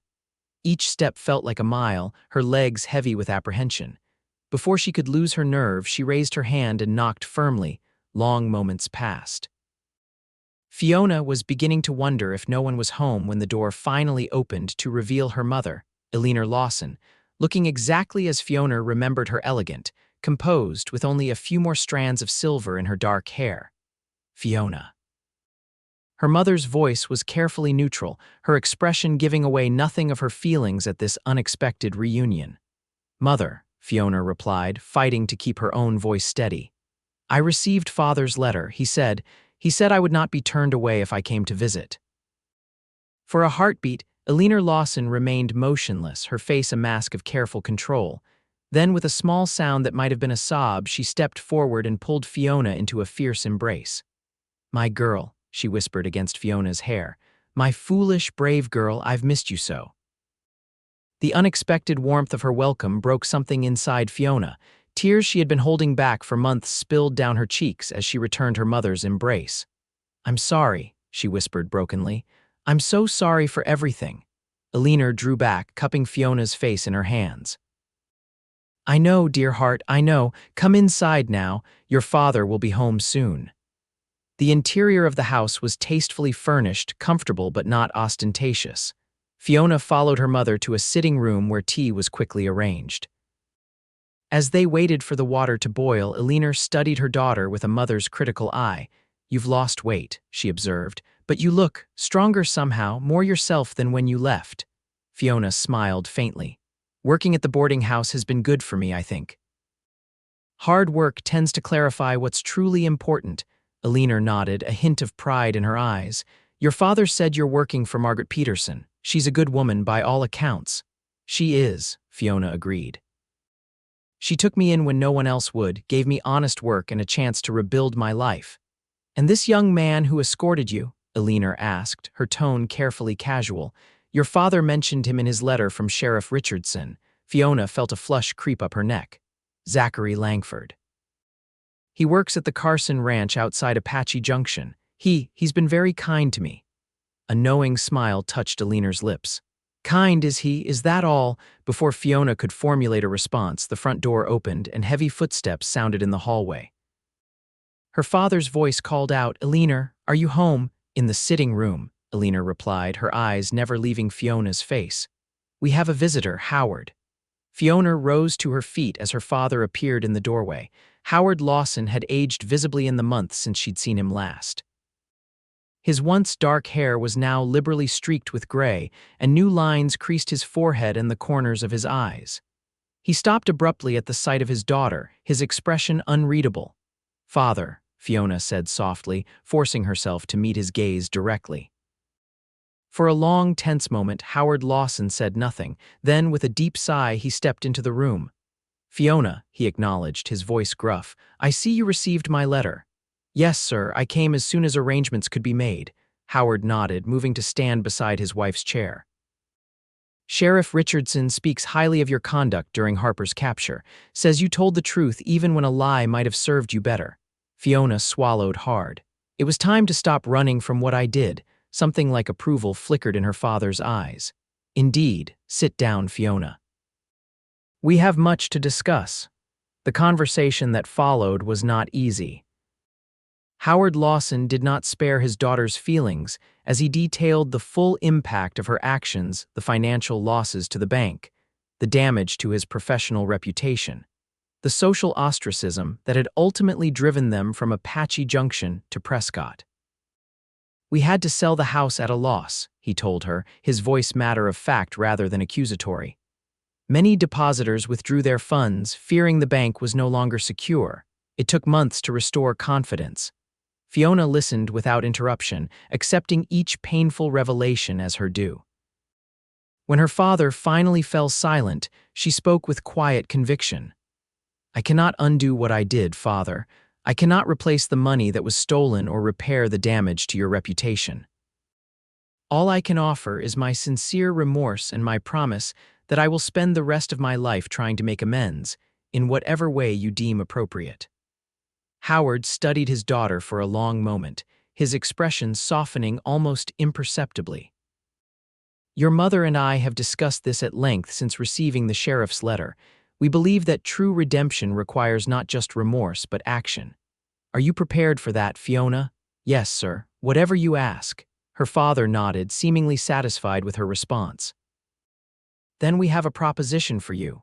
The bank here in Prescott is in need of a capable assistant, someone who understands banking procedures and can be trusted with sensitive information. The position comes with a modest salary and the opportunity to learn the business properly, from the ground up. Fiona stared at him, hardly daring to believe what she was hearing. You're offering me a job at the bank, not precisely, Howard corrected. I'm offering you the chance to earn back my trust, one day at a time, by proving yourself capable and honest in a position of increasing responsibility. It will not be easy, Fiona. The work is demanding, and you will be under greater scrutiny than any other employee. I understand, Fiona said quickly. I would welcome the opportunity, Father. A hint of a smile touched Howard Lawson's stern features. Good, you can start next week if that suits you. The matter settled, the conversation turned to more mundane topics: news of family friends, developments in Prescott society, the health of distant relatives. Throughout the evening, Fiona was acutely aware of a subtle shift in her parents' demeanor. They weren't yet comfortable with her, nor she with them, but the ice had been broken. A foundation for rebuilding had been laid. When it came time to retire for the night, Eleanor showed Fiona to a guest room, not the bedroom that had been hers in their previous home.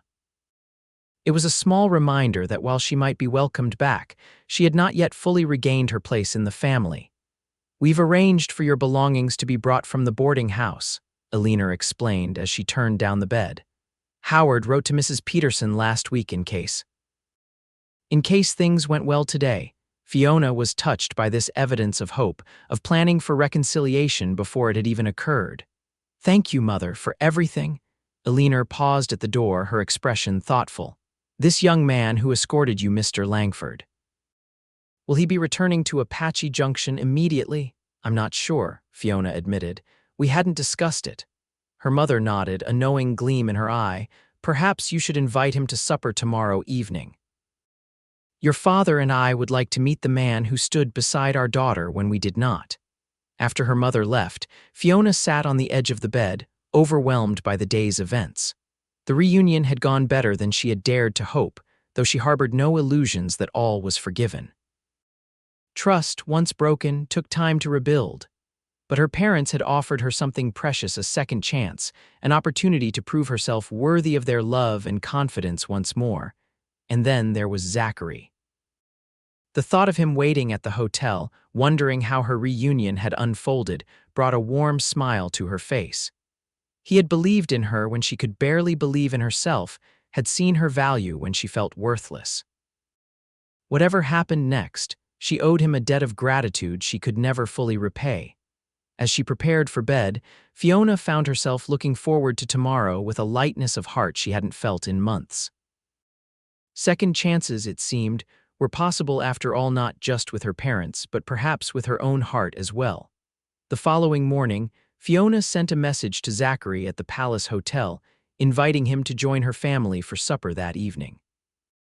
His reply came promptly, accepting with pleasure and suggesting they meet for lunch to discuss the outcome of her reunion with her parents. They arranged to meet at a small cafe near the town plaza. When Fiona arrived, she found Zachary already seated, his expression brightening visibly at the sight of her. He rose as she approached, pulling out her chair with an old-fashioned courtesy that made her smile. "You look happy," he observed as she settled across from him. "I take it things went well with your parents?" Fiona nodded, unable to contain her excitement as she shared the details of the previous evening's conversation. "Father has offered me a position at the bank here in Prescott," she concluded. "A chance to learn the business properly and to earn back his trust." "That's wonderful news," Zachary said warmly. "I'm so happy for you, Fiona." Something in his tone made her look at him more closely. Despite the genuine pleasure in his eyes, there was a shadow there as well, a hint of sadness he couldn't quite conceal. "But it means I'll be staying in Prescott," she said slowly, understanding dawning, "and you'll be returning to Apache Junction." Zachary nodded, his smile turning wistful. "Mr. Carson expects me back by the end of the week. We've got new stock arriving that needs training."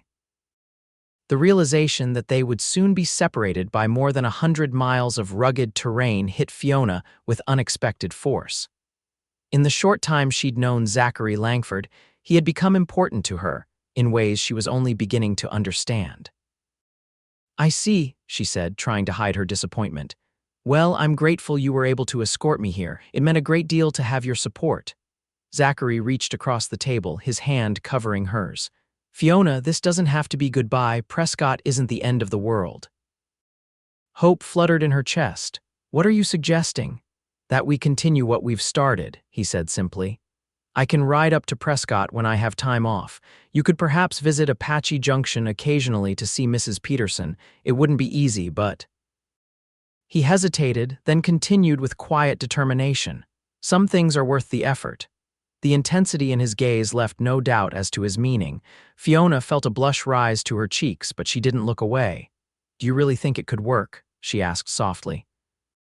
"A courtship conducted across such distance?" Zachary's thumb traced gentle circles on the back of her hand. "I think that when something matters enough, you find a way to make it work, and you, Fiona Lawson, matter very much to me." The simple declaration sent warmth cascading through her. For so long, she had believed herself unworthy of such regard, tainted by her mistakes and Gabriel's betrayal. But in Zachary's steady gaze, she saw something she had thought lost forever: the possibility of a future where she was not defined by her past, but by the person she was becoming. "You matter to me too," she admitted, the words both frightening and liberating.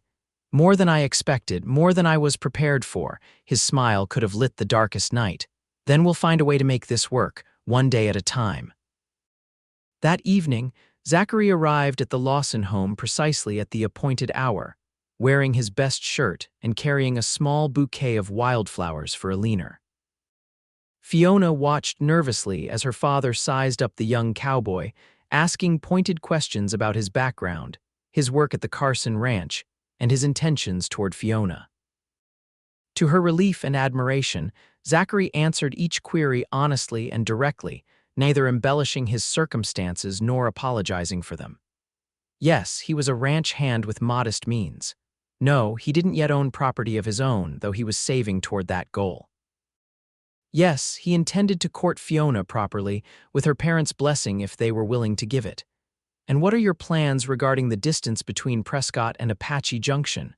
Howard asked bluntly. My daughter has an opportunity to rebuild her life here. I won't see that jeopardized by a young man with wanderlust. Father, Fiona protested, embarrassed by his directness, but Zachary seemed unfazed. It's a fair question, sir. The truth is, I've been considering my options. Mr. Carson has connections with several ranchers in this area. With his recommendation, I believe I could find similar work closer to Prescott, if that became necessary. The implication that he would relocate for Fiona's sake wasn't lost on anyone at the table. Eleanor's expression softened visibly, while Howard raised an eyebrow, seemingly impressed despite himself. You'd leave a good position on the chance that this attachment might develop into something more substantial, Howard asked skeptically. Zachary met his gaze squarely. Not immediately, sir. I believe in honoring my commitments, and I've given Mr. Carson my word that I'll stay through the spring at least. But after that, yes, I would consider relocating if Fiona and I find that our feelings warrant such a step. Howard nodded slowly, a grudging respect in his eyes. Sensible answer. Too many young men these days make promises they have no intention of keeping. The rest of the evening passed more comfortably, with Eleanor drawing out stories of Zachary's life in Colorado and his journey to Arizona Territory. By the time dessert was served, even Howard had unbent enough to share anecdotes from his early days in banking. When Zachary took his leave, Howard surprised everyone by inviting him to attend church with the family the following Sunday before he returned to Apache Junction. It was a small gesture, but a significant one, a tacit acknowledgement that Zachary Langford might have a place in their daughter's future. Standing on the porch to bid him good night, Fiona felt a curious mixture of happiness and melancholy. Their time together was drawing to a close, with Zachary set to depart in just a few days. The thought of months without seeing him, with only letters to bridge the distance, left an ache in her chest that she couldn't ignore. Your father seems to be warming to me, Zachary observed with a smile. He only glared twice during dessert. Fiona laughed softly. That's practically effusive for father. I think he respects your honesty. I meant what I said in there, Fiona. Zachary's expression grew serious. About considering a move to Prescott eventually. If this what's between us continues to grow, she nodded, touched by his willingness to rearrange his life for her sake. I know, but let's not rush into anything. As you said earlier, we'll take this one day at a time. Zachary reached out, gently tucking a strand of hair behind her ear, his fingers lingering against her cheek. I should go. It's getting late, and I don't want to give your father any reason to reconsider his opinion of me. Fiona caught his hand before he could withdraw it, holding it against her face for a moment longer. Thank you, Zach, for everything you've done, everything you've been to me these past months. In the soft glow of the porch lantern, his eyes were dark and warm as they held hers. You never have to thank me for seeing what was always there, Fiona, for recognizing the remarkable woman you are. For a breathless moment, Fiona thought he might kiss her. Instead, with clear reluctance, he stepped back, releasing her hand. Good night, Fiona. I'll see you on Sunday. As she watched him walk away, Fiona touched her cheek where his fingers had been, the warmth of his touch lingering like a promise. Whatever the future held, whatever challenges lay ahead in their unusual courtship, one thing was certain. Zachary Langford had awakened something in her heart that she had believed dead and buried the courage to love again, to risk everything for the chance at happiness. And for the first time since Gabrielle Harper had shattered her world, Fiona found herself looking forward to tomorrow, and all the tomorrows that might follow, with hope instead of dread. The days leading up to Zachary's departure passed quickly. Fiona spent much of her time with her parents, tentatively rebuilding the bonds that had been broken by her actions months before. It wasn't always easy. There were moments of tension, of painful honesty on both sides, but with each conversation, each shared meal, each small kindness exchanged, the foundation grew stronger. On Sunday morning, the Lawson family attended services at the First Presbyterian Church of Prescott, with Zachary joining them as Howard had invited. Fiona was acutely aware of the curious glances directed their way as they entered the church together, her arm tucked into Zachary's. Whispers followed them down the aisle, but for once, Fiona found she didn't mind the attention. Let them talk. Let them see that she was not defined by her mistakes, that she was worthy of a second chance, worthy of the regard of a good man like Zachary Langford. After the service, as congregants mingled in the churchyard, several of her father's business associates approached to be introduced to Miss Lawson and her friend. Howard performed the introductions with a formality that nonetheless conveyed his tacit approval of Zachary's presence in their family circle. "Mr. Langford is returning to Apache Junction this afternoon," Howard explained to one particularly curious banker.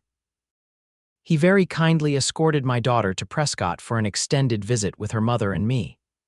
The careful phrasing referring to Fiona's move to Prescott as a visit, rather than the permanent relocation didn't escape Fiona's notice.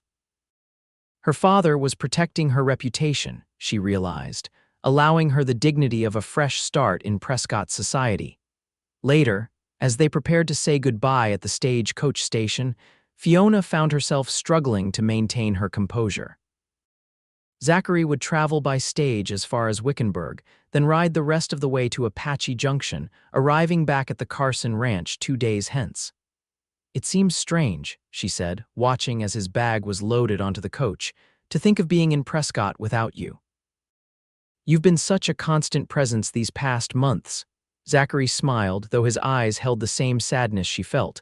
"We knew this was coming, but it's not forever, Fiona. I'll write as soon as I'm back in Apache Junction." "And I'll write back immediately," she promised. "Though I fear my letters will be dreadfully dull compared to yours. Banking isn't nearly as exciting as wrangling wild horses." He chuckled, reaching out to squeeze her hand. "I'd read a letter from you even if it contained nothing but a list of the day's weather." The stagecoach driver called for passengers to board. Zachary hesitated, glancing toward where Fiona's parents waited a discreet distance away. "Your father would probably shoot me if I kissed you in public," he said with a rueful smile. Fiona laughed despite the lump in her throat. "Probably. But he might miss on purpose." Zachary's expression grew serious. "I meant every word I said to your parents, Fiona, about my intentions, about considering a move to Prescott eventually. This isn't goodbye, it's just, until next time." "Until next time," she echoed softly. He squeezed her hand once more before releasing it reluctantly. With a final nod to Howard and Alina, Zachary boarded the stagecoach, settling into a window seat where he could see Fiona until the last possible moment. As the coach pulled away in a cloud of dust, Fiona felt her mother's arm slip around her waist in a rare public display of affection. "He seems like a good man," Alina said quietly. "Steady, reliable." "He is," Fiona agreed, blinking back tears as the stagecoach disappeared around a bend in the road. "The best I've ever known."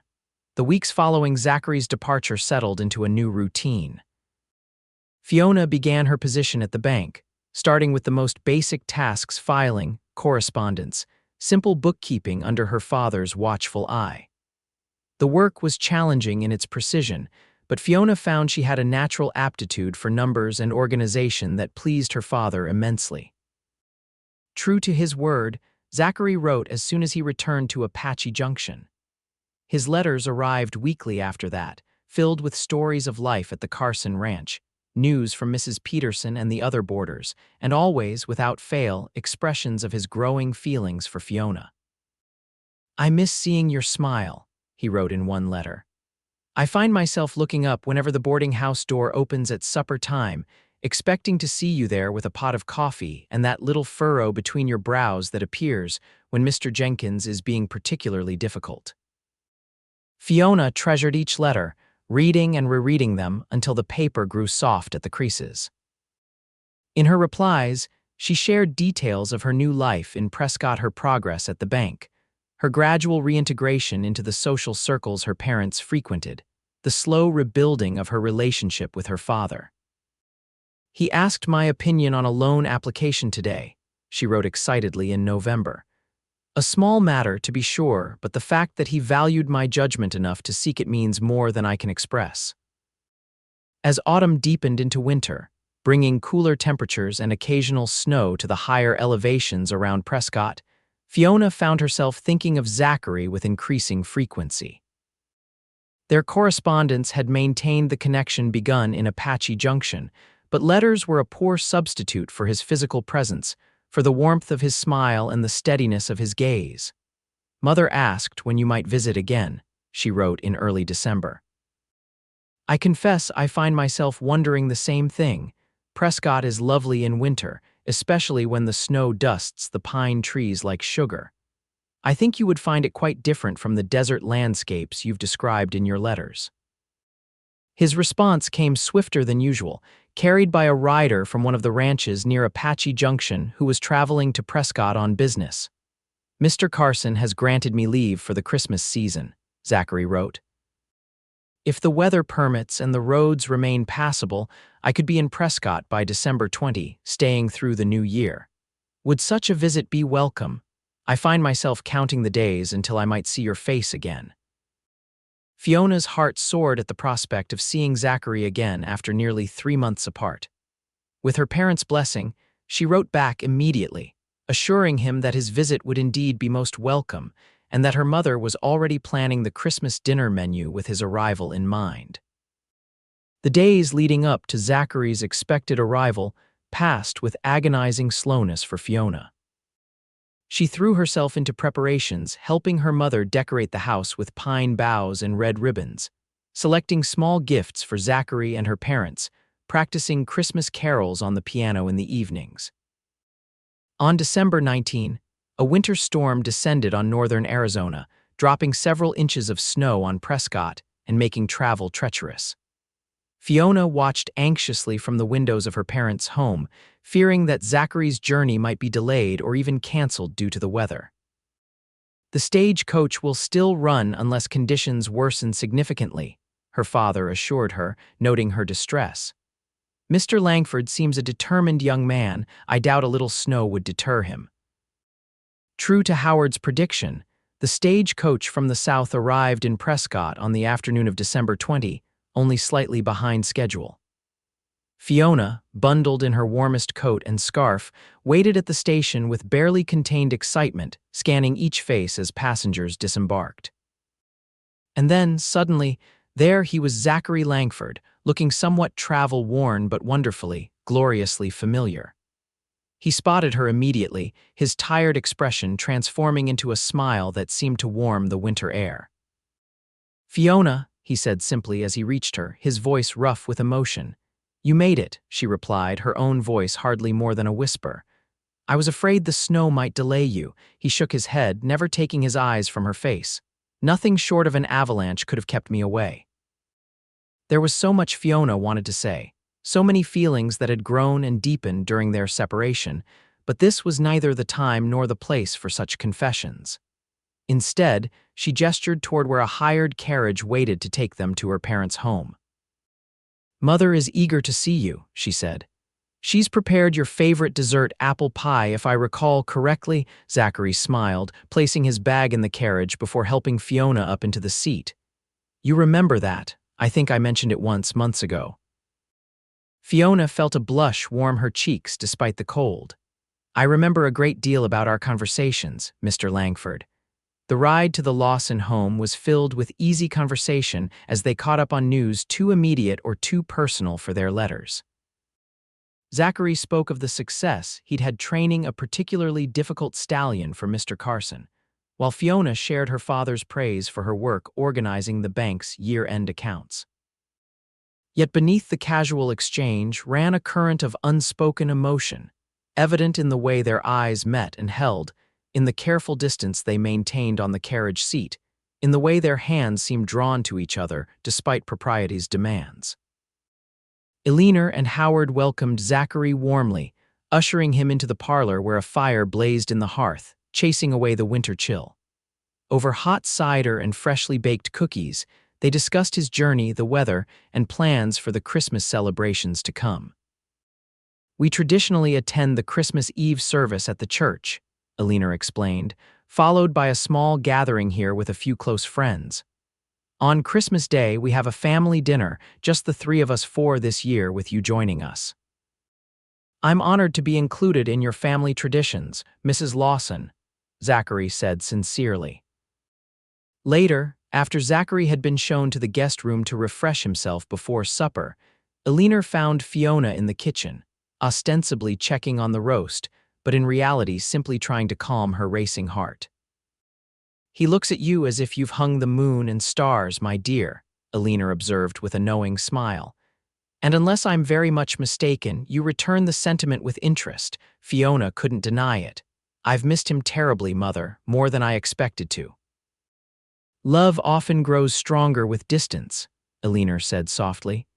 "Your father and I were separated for nearly 6 months during our courtship when he had to travel east on banking business. By the time he returned, I was quite determined to marry him, despite my parents' objections to his modest circumstances at the time."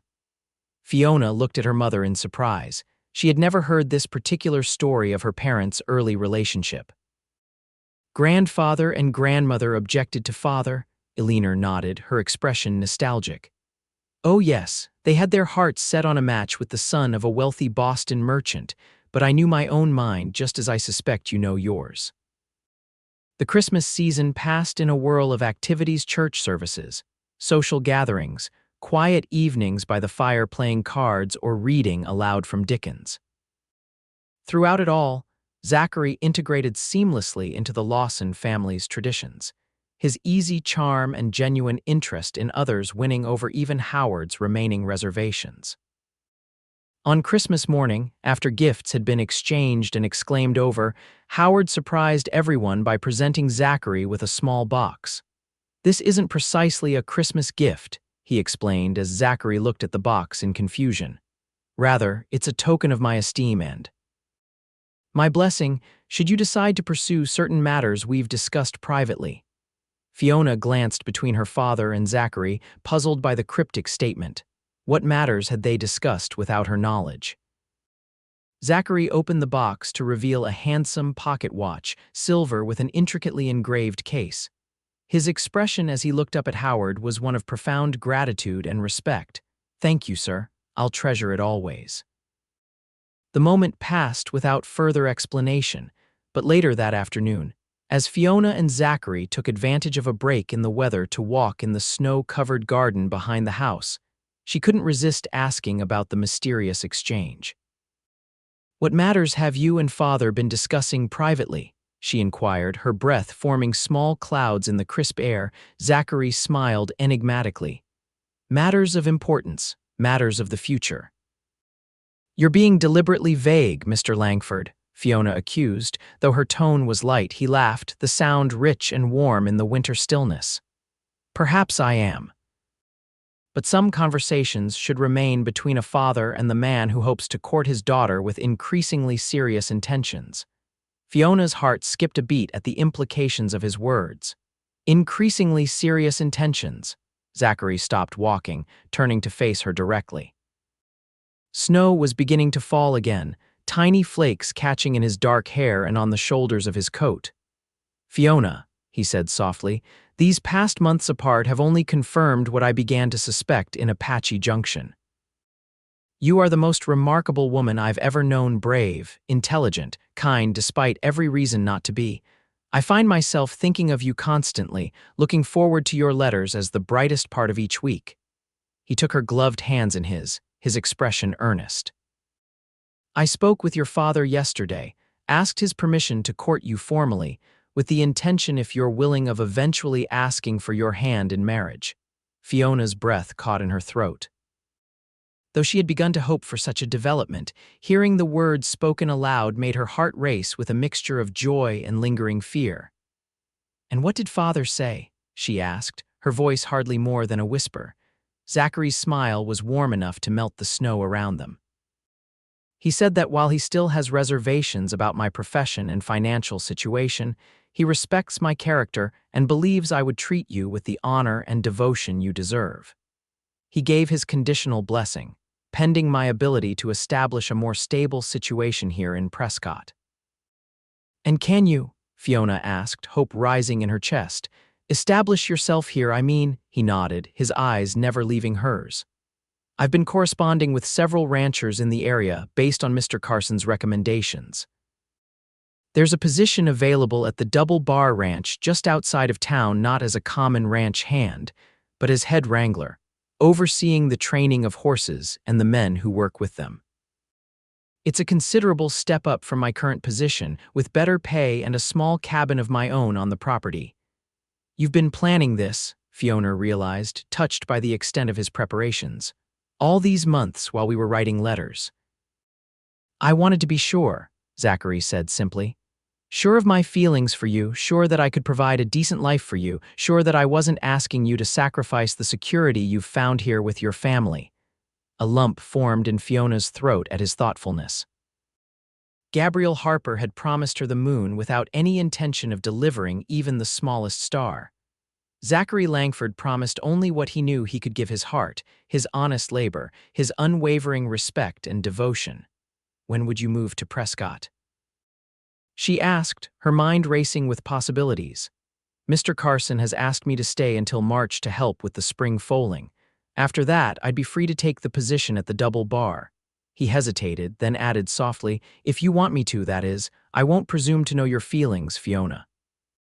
If friendship is all you can offer, I'll treasure that and ask for nothing more." Snow continued to fall around them, muffling the world into a pristine silence that seemed to hold its breath, waiting for Fiona's response. She looked up into Zachary's face, so dear to her now, so essential to her happiness, and found that the fear that had been her constant companion since Gabriel's betrayal had finally, completely vanished. "Zach," she said, her voice steady despite the emotions threatening to overwhelm her, "what I feel for you hasn't been merely friendship for a very long time." Hope blazed in his eyes. "Fiona, you saw me when I was at my lowest," she continued, needing him to understand the depth of her feelings. "You never judged, never condemned. You believed in my worth when I couldn't see it myself." She squeezed his hands tightly. "I don't just want you to move to Prescott. I want you in my life every day in every way possible." For a moment, Zachary seemed unable to speak, his expression a mixture of joy and disbelief. Then, with a reverence that brought tears to Fiona's eyes, he raised one of her hands to his lips, pressing a kiss to her gloved knuckles. "May I kiss you properly, Miss Lawson?" he asked, his voice husky with emotion. "I've been wanting to since the first time I saw you struggling with that water bucket in Mrs. Peterson's yard." Fiona laughed, a sound of pure happiness. "I believe that would be acceptable, Mr. Langford." Slowly, giving her every opportunity to change her mind, Zachary drew her closer. His hand came up to cup her cheek, thumb brushing away a snowflake that had landed on her eyelashes. Then, with infinite tenderness, he lowered his lips to hers. The kiss was gentle, respectful, yet filled with a promise of deeper passion to come. Fiona's heart seemed to expand in her chest, filled with a joy so pure and complete that it brought tears to her eyes. When they finally parted, she remained in the circle of his arms, unwilling to break the connection between them. "I love you, Fiona Lawson," Zachary whispered against her hair. "I think I've loved you since that day you fainted in the heat and still insisted you could finish hanging the laundry." Fiona laughed through her tears, her face buried against his chest. "I love you too, Zachary Langford, even though you're entirely too stubborn for your own good," he chuckled, the sound rumbling pleasantly under her ear. "Pot kettle, Miss Lawson." They might have stayed that way indefinitely, wrapped in each other's arms while snow created a private world around them, if Alina hadn't called from the back porch that hot chocolate was waiting in the parlor.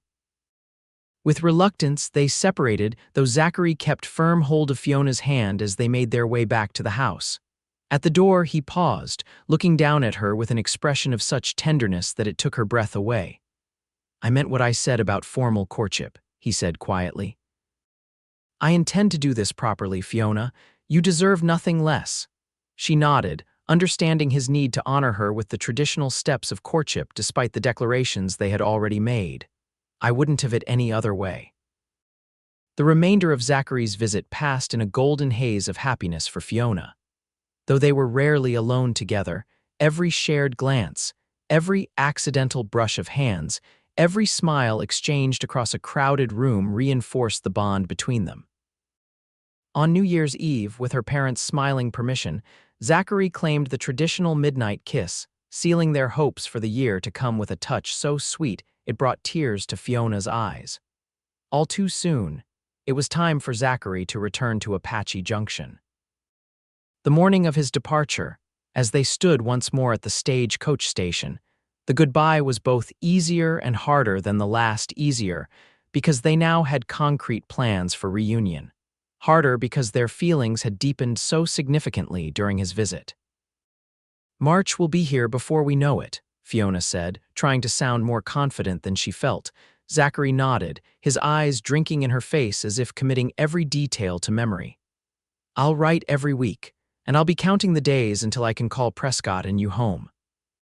This time, with her father's tacit approval, Zachary did kiss her goodbye, a brief but tender touch that left Fiona blushing and breathless. As the stagecoach pulled away, she didn't feel the same desolation as before.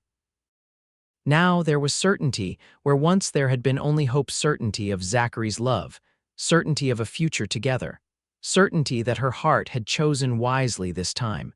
The winter months passed more quickly than Fiona had dared to hope. January brought heavy snows to northern Arizona, making travel difficult and delaying some of Zachary's letters. But by February, the weather had moderated enough for more regular communication to resume. Zachary wrote of his preparations to leave the Carson ranch, training his replacement, settling his affairs in Apache Junction, saying goodbye to Mrs. Peterson and the other boarders who had become like family. "Mrs. Peterson cried when I told her I was moving to Prescott permanently," he wrote. "Though she claims it was just dust in her eye from sweeping the kitchen. She sends her love and says to tell you she always knew we were meant for each other, from the first time she caught us talking in her kitchen after hours." Fiona smiled at that, remembering the older woman's knowing looks and gentle encouragement of their budding relationship. Mrs. Peterson had seen something between them long before either Fiona or Zachary had been willing to acknowledge it themselves. In Prescott, Fiona divided her time between her work at the bank, where she had been promoted to a more responsible position handling customer accounts, and preparations for Zachary's arrival. With her mother's help, she selected furnishings for the cabin at the Double Bar Ranch, choosing sturdy, practical pieces that would withstand the rigors of ranch life while still creating a comfortable home. "You realize," Alina observed as they debated the merits of different cook stoves, "that you're essentially setting up your future household. It's rather unorthodox for a young lady who isn't yet officially engaged." Fiona blushed but didn't deny it. "Zachary and I understand each other, Mother. The engagement will come when he's properly settled here." Alina smiled knowingly. "Your father and I have discussed the matter.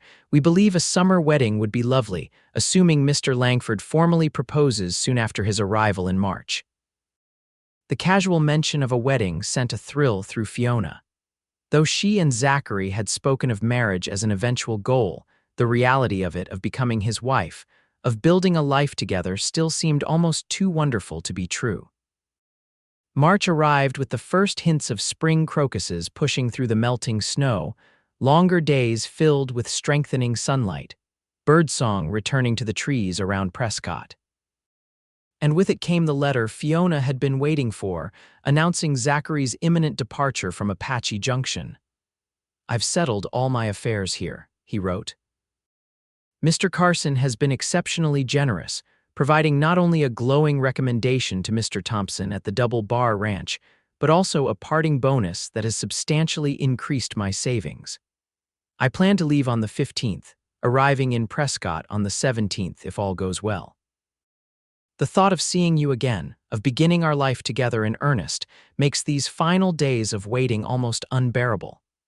Fiona read and reread the letter until she had nearly memorized every word. Just a few more days, and Zachary would be here not for a brief visit, but to stay. To build a future. To love her as she had never thought she could be loved again. On the morning of March 17, Fiona woke before dawn, too excited to sleep. She dressed with extra care, selecting a pale blue dress that Zachary had once complimented, arranging her hair in the style he seemed to prefer. By the time she joined her parents for breakfast, she was practically vibrating with anticipation. "The stage isn't due until 2 o'clock, dear," Elena reminded her with an indulgent smile. "Perhaps you should occupy yourself with something to pass the time," but concentration proved impossible. Fiona tried reading, tried helping her mother with household tasks, even attempted to review some bank documents her father had brought home. But her mind kept returning to Zachary, to the fact that in just a few hours he would be here. Finally, it was time to leave for the stagecoach station. Howard insisted on accompanying Fiona, ostensibly to greet Zachary properly, though Fiona suspected her father was also motivated by a desire to see her happiness firsthand. They arrived at the station with time to spare, joining other waiting families on the platform as the scheduled arrival time approached. 2 o'clock came and went with no sign of the stagecoach, probably delayed by road conditions, Howard reassured Fiona as she paced anxiously. The mountain passes can still be treacherous this time of year. By 3 o'clock, Fiona's anxiety had begun to grow. By 4, it had blossomed into genuine concern. "Something's wrong," she said, her voice tight with worry. "The stage has never been this late, not even during the worst of the winter storms." Howard frowned, clearly sharing her concern though trying not to show it. "I'll speak to the station master, see if there's any word." He returned moments later, his expression grave. "A rider just came in from the south. There's been an accident. The stagecoach went off the road at Devil's Pass, about 20 miles from here." Fiona felt the blood drain from her face. "Zachary, we don't know anything yet," Howard said quickly, taking her arm to steady her. "The rider said rescue parties have been sent out. We should have news soon." The next hours were the longest of Fiona's life. She and Howard remained at the station, joined by Elena when a message was sent to the house explaining the situation. As darkness fell, lamps were lit. Coffee was brought in by sympathetic townspeople, and still they waited, joined now by other families whose loved ones had been on the ill-fated stagecoach. Just before midnight, the door to the station burst open and Sheriff Williams strode in, his expression somber but purposeful.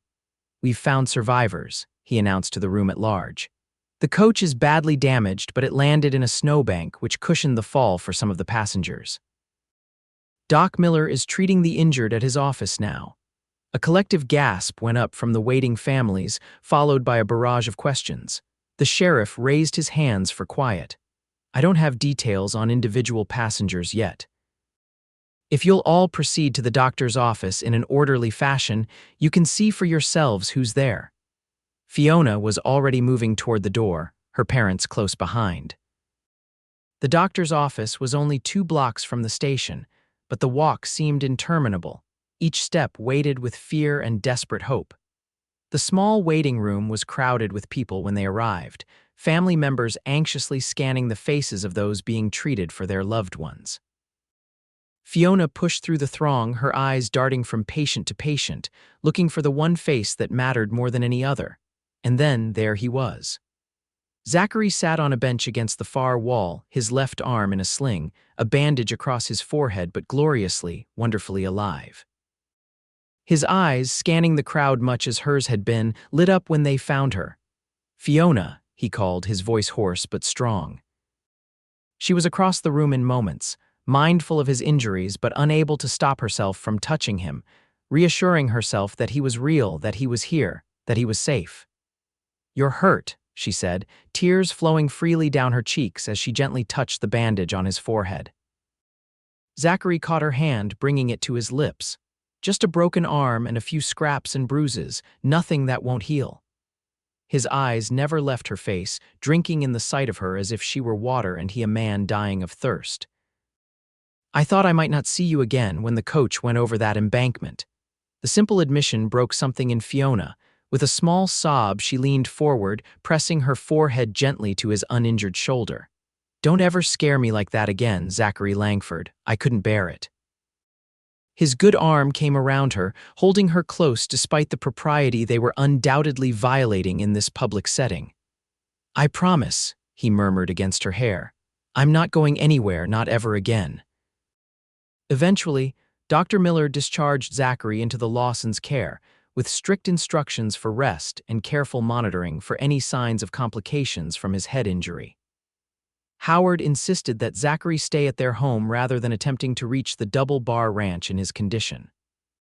Mr. Thompson can wait a few days for his new head wrangler, Howard said firmly. Your health comes first.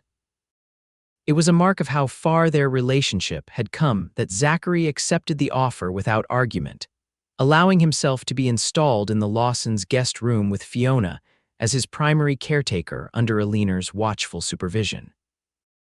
The following days brought a deeper understanding between Fiona and Zachary as she tended to his injuries, reading to him when his headaches prevented him from reading himself, helping him write a letter to Mr. Thompson explaining the delay in his arrival, simply sitting with him in comfortable silence when words seemed unnecessary. On the fourth day after the accident, when Zachary was feeling considerably stronger, he asked Fiona to help him retrieve something from his traveling bag. The inside pocket, he directed as she rummaged through the battered leather satchel. There's a small box. Fiona's fingers closed around a velvet-covered case about the size of her palm. Her heart began to race as she realized what it might contain. Bring it here, Zachary said softly, patting the edge of the bed where he sat propped against pillows. Please. With trembling hands, Fiona brought him the box, sitting beside him as he requested. Zachary took it from her, his expression suddenly serious. I had planned to do this differently, he began, turning the box over in his hand. I had a whole speech prepared, a plan to ask you properly once I was settled at the Double Bar, with your father's blessing and all the traditional formalities observed. He looked up, his eyes meeting hers with an intensity that made her breath catch. But nearly dying has a way of clarifying what truly matters. And what matters, Fiona Lawson, is that I love you more than I ever thought it was possible to love another person. You are the first thing I think of when I wake and the last before I sleep. Your courage, your kindness, your strength in the face of adversity, they humble me and inspire me every day. Tears welled in Fiona's eyes as Zachary opened the velvet box to reveal a simple but elegant ring, a small diamond set in a band of intricately worked gold. I can't kneel properly with this broken arm, he said with a rueful smile, but my heart is at your feet nonetheless. Fiona Elizabeth Lawson, would you do me the extraordinary honor of becoming my wife? For a moment, Fiona couldn't speak, overcome by the fullness of her heart. Then, with a radiant smile through her tears, she nodded. Yes, she whispered. Yes, Zachary Langford, I will marry you. With his good hand, Zachary slipped the ring onto her finger where it nestled as if it had always belonged there. Then he drew her close for a kiss that sealed their promise, their future, their love. In that moment, surrounded by the quiet peace of a spring afternoon, Fiona knew with absolute certainty that she had found what most people spend lifetimes searching for, a love built not on fleeting passion or empty promises, but on mutual respect, genuine understanding, and the kind of steadfast devotion that could weather any storm. The woman who had been cast out for loving the wrong man had finally, beautifully, found the right one. Zachary and Fiona were married that June in a simple but elegant ceremony at the First Presbyterian Church of Prescott. The bride wore a gown of ivory silk that her mother had helped design, while the groom, his broken arm finally healed, looked impossibly handsome in a new suit purchased for the occasion. Howard Lawson walked his daughter down the aisle with tears in his eyes, a testament to how completely the breach between them had been healed. Aliner sat in the front pew, dabbing at her own eyes with a lace handkerchief as her only child prepared to begin a new chapter in her life. Mrs. Peterson had traveled all the way from Apache Junction for the wedding, accompanied by several of the boarders who had known both Zachary and Fiona during their time there. Even Sheriff Richardson made the journey, representing the community that had witnessed the beginning of their unlikely love story. After the ceremony, a reception was held in the garden of the Lawson home, where tables had been set up under flowering trees and lanterns hung from branches in preparation for the evening's festivities. There was music and dancing, laughter, and a few happy tears, as friends and family celebrated the union of two people who had found each other against all odds. As the sun began to set, painting the sky in shades of pink and gold, Zachary led Fiona away from the crowd to a quiet corner of the garden. "Happy, Mrs. Langford?" he asked, his voice soft with wonder as he used her new title for the first time. Fiona smiled up at her husband, her heart so full it seemed impossible that it could be contained within her chest. "Happier than I ever dreamed possible." Zachary's arms encircled her waist, drawing her close against him. "Do you remember what I said to you that night in Mrs. Peterson's kitchen? When you told me you'd loved the wrong man, you said, then love the right one now," Fiona recalled, resting her hands against his chest. "I thought you were terribly presumptuous at the time," he laughed, the sound warm and rich in the gathering twilight. "I was, wasn't I? But I meant every word. I knew even then that we were meant to find each other, that all the pain and heartbreak you'd endured was leading you toward something better, toward a love that would heal instead of harm." Fiona reached up to touch his face, marveling that this good, honorable man was now her husband. "You were right, about everything."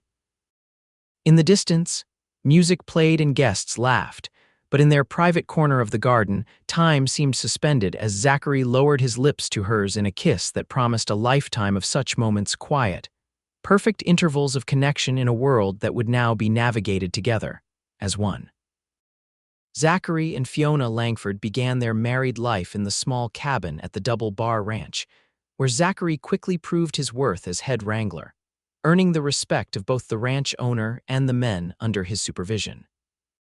Fiona continued her work at the bank, her father's initial disappointment at losing her professional assistance giving way to pride as she balanced her career with her new role as a rancher's wife. Their first child, a son they named William Howard after both their fathers, arrived the following spring, bringing a joy to their lives that neither had imagined possible. 2 years later, they welcomed a daughter, Eleanor Rose, whose smile was the mirror image of her mother's. In time, with careful saving and Howard Lawson's guidance on financial matters, Zachary and Fiona were able to purchase a small ranch of their own on the outskirts of Prescott. They named it Second Chance Ranch, a tribute to the life they had built together from the ashes of disappointment and betrayal. As the years passed, their love only deepened, weathering the inevitable challenges of life, crop failures during drought years, financial struggles when the economy faltered, the loss of beloved parents, the normal conflicts that arise between two strong-willed individuals sharing a life. Through it all, they remained each other's steadfast supporters, their commitment to one another never wavering. Sometimes, on quiet evenings when the children were asleep and the day's work was done, Fiona would find herself watching Zachary, his hands skilled and sure as he repaired tack or whittled wooden toys for their children, and marvel at the journey that had brought them together. From the depths of despair in that dusty Apache Junction street, cast out and alone, to this life of purpose and love, it seemed almost miraculous. Yet it wasn't miracle but choice that had brought her here, the choice to face her mistakes rather than run from them, the choice to trust again despite every reason not to, the choice to love the right man when he appeared before her. "What are you thinking?" Zachary would sometimes ask, catching her thoughtful gaze. And Fiona would smile, crossing the room to sit beside the man who had seen her worth when she couldn't see it herself, the man who had waited patiently for her heart to heal, the man who had built a life with her on a foundation of respect, honesty, and enduring love. "I'm thinking," she would say, her hand finding his, That sometimes the greatest blessing is not getting what you thought you wanted, but finding what you truly needed instead. And Zachary would nod, understanding as he always did, and draw her close for a kiss that, even after all their years together, still held the promise of tomorrow and all the joy it would bring to this woman who had been cast out for loving the wrong man, but who had found the courage to love the right one at last.